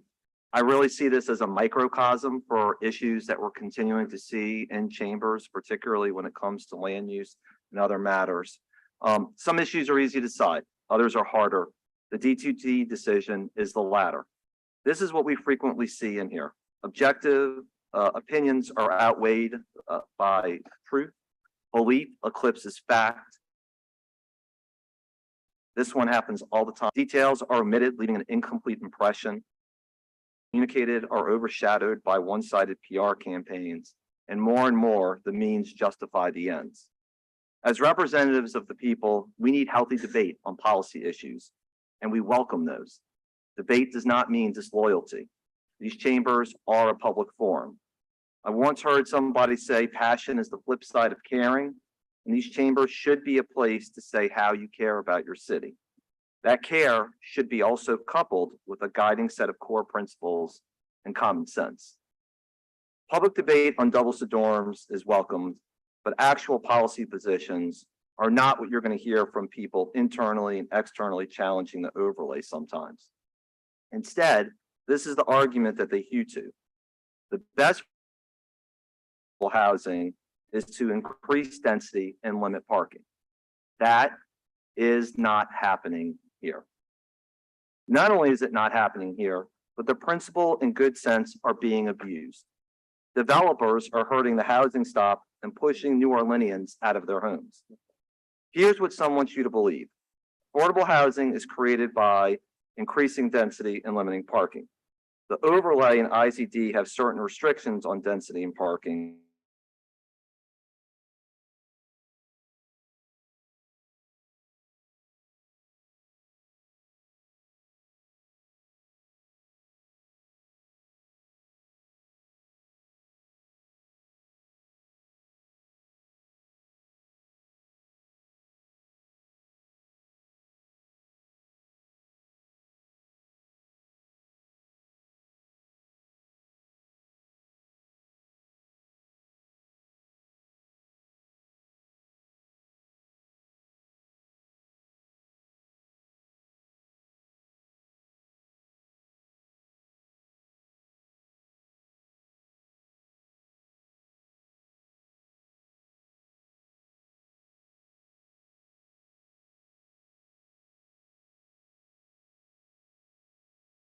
Concerned about STRs because they promote transient living over fixed residence and thereby reduce the housing stock. And it's logical to be consistent when it comes to D2Ds. So let's compare STRs to D2Ds. One advocacy group sent us a letter about commercial short-term rentals. If you do a find and replace STRs in the letter with D2Ds, the same housing concerns are readily apparent. And I'm going to read from that letter now, making that replacement. So in the STR letter, I'm quoting, we're replacing STRs with D2Ds. D2Ds are uniquely harmful because wealthy, often out-of-state interests are investing more money in D2D properties and stand to make nearly unlimited profits. Unlike some local mom and pops operating rentals in a residential area, D2D investors have the cash on hand to scoop up any available property, and D2Ds are so enormously profitable that they are starting to displace all other residential uses, end quote. So what is the difference between the two property regimes? Comparing STRs to D2Ds. There's very little difference except the acronyms. What makes D2Ds worse is that it's not just transient housing for tourists or a way for a homeowner to supplement their mortgage with rising costs, but this newly transformed student housing stock cannot be used for long-term renters or for families. It's basically Brown's Dairy on steroids. It's drastically changing the housing so that it cannot be used for anything other than wealthy out-of-state students. We are also not the state or federal government, and our familiarity and closeness ought to promote doing the long, hard work of winning hearts and minds. That means meeting with people, many of whom will not agree with you. As we know, Mr. Burnside, people can disagree in good faith without being your enemy. Because of our proximity and knowing each other, we should err on each other grace. So then we must ask ourselves, whose side are we on? Are we on the side of developing policy for developers who don't care about neighbors, but only their bottom line? Or should we stand beside our neighbors and who are our friends? The choice is an easy one for us. We've seen too many implausible, impractical, or unrealistic solutions. Suggesting that student housing that's going to be built in a couple of years solves the crisis now is tone deaf. After looking at the facts, talking for years with those affected, examining the citywide landscape, The overlay is simply the best available option. So let's talk about what it does. Much of the same still applies to this version of the overlay as the previous one. We've specifically carved out commercial and multifamily zoned areas. Why? Commercial and mixed-use districts are appropriate for this kind of development, which historically allows more density. All additional parking must be permeable, and we've kept the affordable housing exemption. Now for the tweaks that the neighbors have been clamoring for. We've reduced the number of permanent bedrooms by right from 4 to 3. A 4-bedroom single or double shotgun is appropriate for most areas, but this loophole allows tri and fourplexes to have up to 4 bedrooms in each unit. There's an important distinction between 8 bedrooms and 16 bedrooms on a single lot. We're also prohibiting tandem parking as allowed parking spaces. Students don't use tandem parking since they're typically on different schedules, instead choose to still park on the street. And we've included minimum size requirements for new driveways. We're prohibiting developers from raising existing structures or building new structures to place parking underneath it. And we've redefined full bathroom to include a shower and or bathtub. Contrary to arguments about the adverse impact of the interim zoning district or the overlay, this council allowed a long-term 6-plex rental on Cambronne Street. This is a reestablishment of a multifamily development and it penciled out for the developer. Number 2, a new double shotgun on Eagle Street. And 3, new 2-family home on Calhoun, which is originally a single. Parenthetically, some of the neighbors weren't happy about us doing that, but that is the responsible development that we think is appropriate and also increases housing stock at the same time. Rhetoric has its place in these debates, but it simply can't be used to displace the real best practices the council intends to implement with D2Ds. And while this is a significant issue for the city, this overlay only covers a small portion of District B. So in addition to the appeal on today's council agenda, the only other appeal my office has received was for the construction of 2 single-family homes from a contractor with a record of this type of construction, D2Ds. So for those arguing that the appeal process is adding unnecessary and burdensome bureaucracy, I will clarify that the appeal comes directly to the council, not waiting on a CPC report. And I know that Councilmember Druso and my office works diligently with our staffs to ensure appropriate projects move through the appeal process as quickly as possible. Thank you, Councilmember Harris. Colleagues, do you have anything to add? We covered it? All right, just making sure. I've moved, Councilmember Harris has seconded. Councilmember Thomas, I heard him orally say he's a yay, 7 yays, no nays. There you go. Thank you all very much. At the bottom of the page, zoning docket 5523 has been deferred to October 19th. We're now going to start at the page 27, the regular agenda. Council members, we need to suspend the rules. I have a communication from Michael D. Ballard Jr., AIA in Corp. for Mara LLC, requesting to appeal the parking requirements established by the University Area Off-Street Parking Interim Zoning District, IZD, for property located at 8500 Spruce Street. We need to suspend the rules to receive this communication. I'll move. Need a second. Second. Who's second? Councilmember. Councilmember King, okay.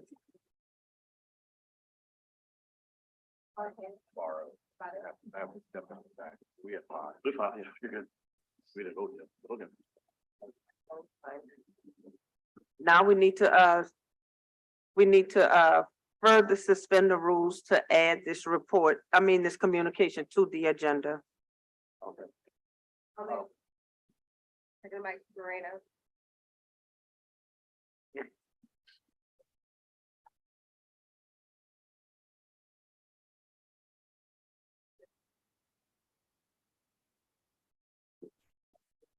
In the rain.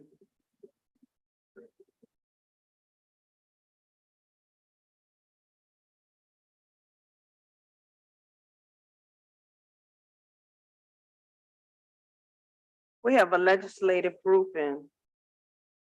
The HDLC appeal of Peter Connick, William P. Connick Jr., Miller Sullivan, and Democrat, requesting to appeal the Historic District Landmark Commission's decision of denial of the application for demolition of a contributing rated two-story warehouse building to grade for property located at 1031 Annunciation Street.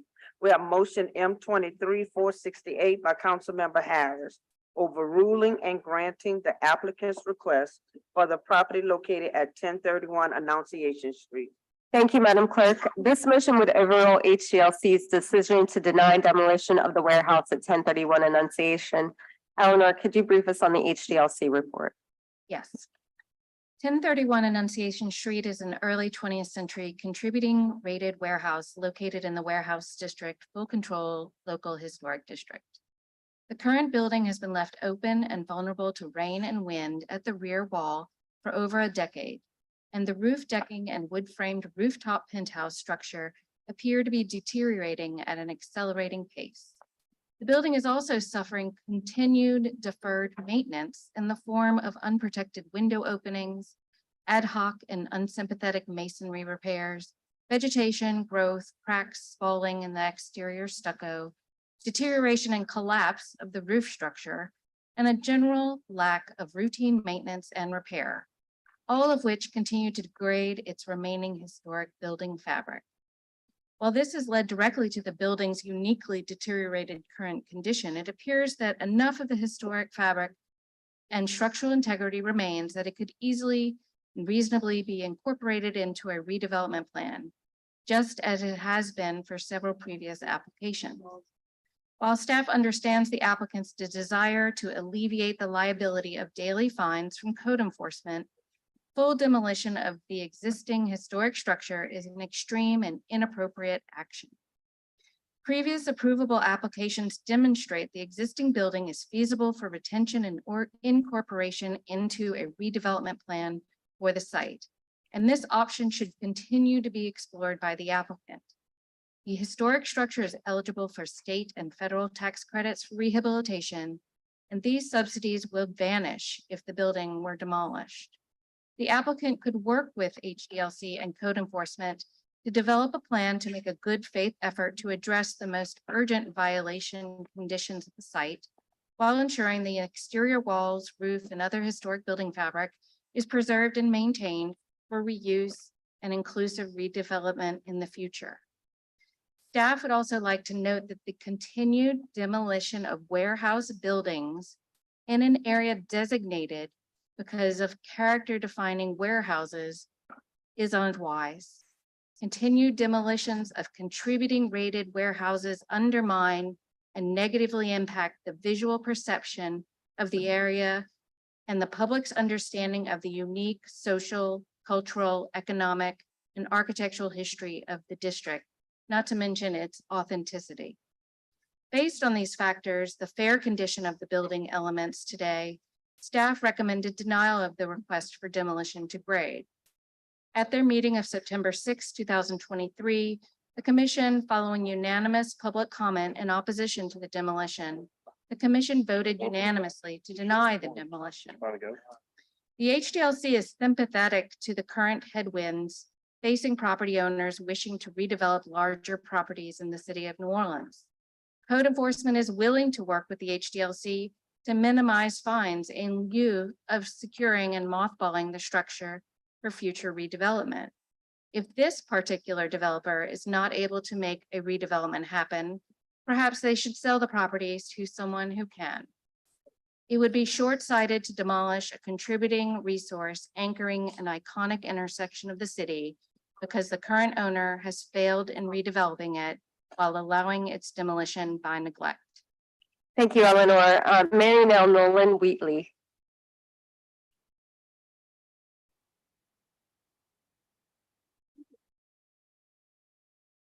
Good afternoon, council members. Mary Nell Nolan Wheatley with the Preservation Resource Center, 923 Chapatulas.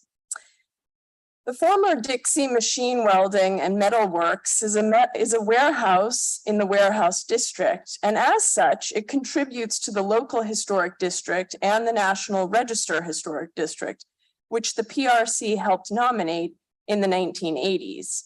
Today, the PRC is an advocate for the city's historic architecture, as well as a neighbor of the building in question. We are concerned about unnecessary demolitions within historic districts, especially warehouses in the warehouse district. If too many are allowed to be demolished, it will threaten the neighborhood's national historic status. We are equally concerned about inconsistent and inequitable enforcement of city regulations.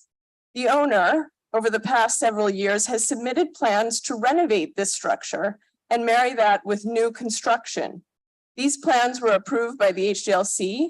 This remains a viable option, and alternatives to demolition should again be considered. Standard maintenance is something required of property owners across the city, and stewardship in historic districts is critical to maintaining our city's character and integrity. This city expects homeowners of all income levels to maintain their properties, and at the PRC, we have a whole program to serve low-income homeowners who are being fined by the city for problems with home maintenance. They are expected to comply and fix their homes. Over the last decade, this warehouse has been left to deteriorate. Fines levied from code enforcement are undoubtedly a nuisance. That's the point.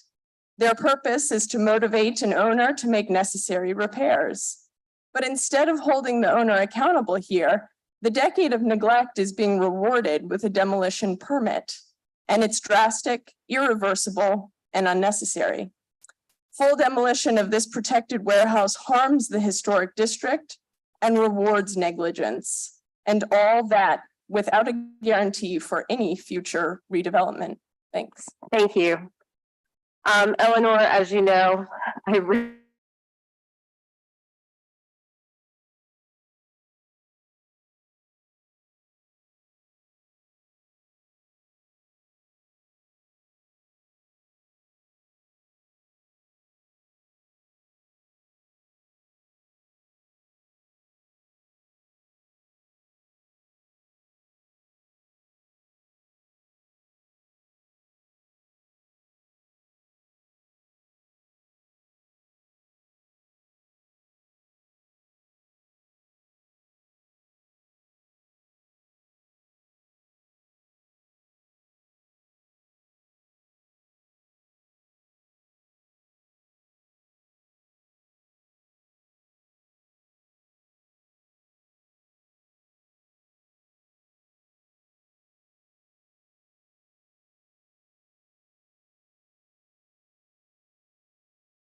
Then public right of way, where the original roof material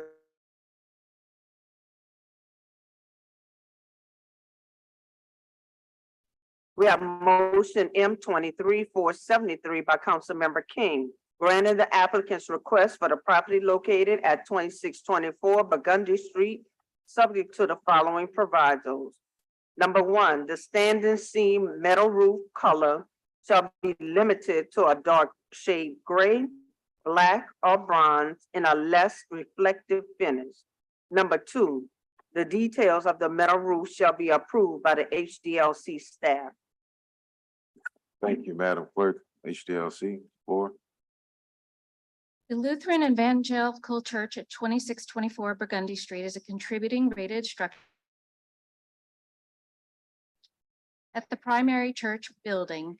The request to install new standing seam metal roofing is not considered appropriate due to the high visibility of the roof from points along Burgundy Street and Franklin Avenue, and due to the fact that the original roof material was slate. Additionally, the new metal roofing would preclude the reinstallation of the ridge tiles and cap vents, which are important historic roof features that should be retained. At their meeting of September 6, 2023, the commission reviewed the proposed changes and the staff report. Commission voted to deny the request for new standing seam metal roofing at the contributing rated church building. The commission recommended the applicant consider the installation of a high-quality architectural grade asphalt fiberglass roof as it can approximate the appearance of slate while allowing for the retention of the historic roof elements such as ridge tiles and vents. Mr. Lassell? Ron? Yes, Ron Lazel, actually 116 Elmira Street.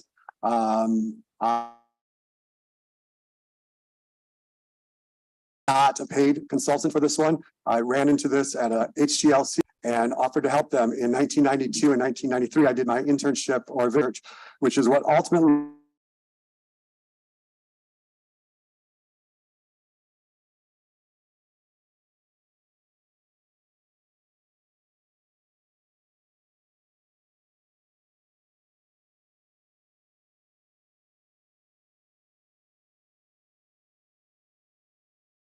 New Orleans, and I will say that was the one year. Operate sustainable and resilient building science best practices. With insurance premiums at an all-time high in Louisiana, I'm reluctant to interfere with their property owners' plight to fortify their building.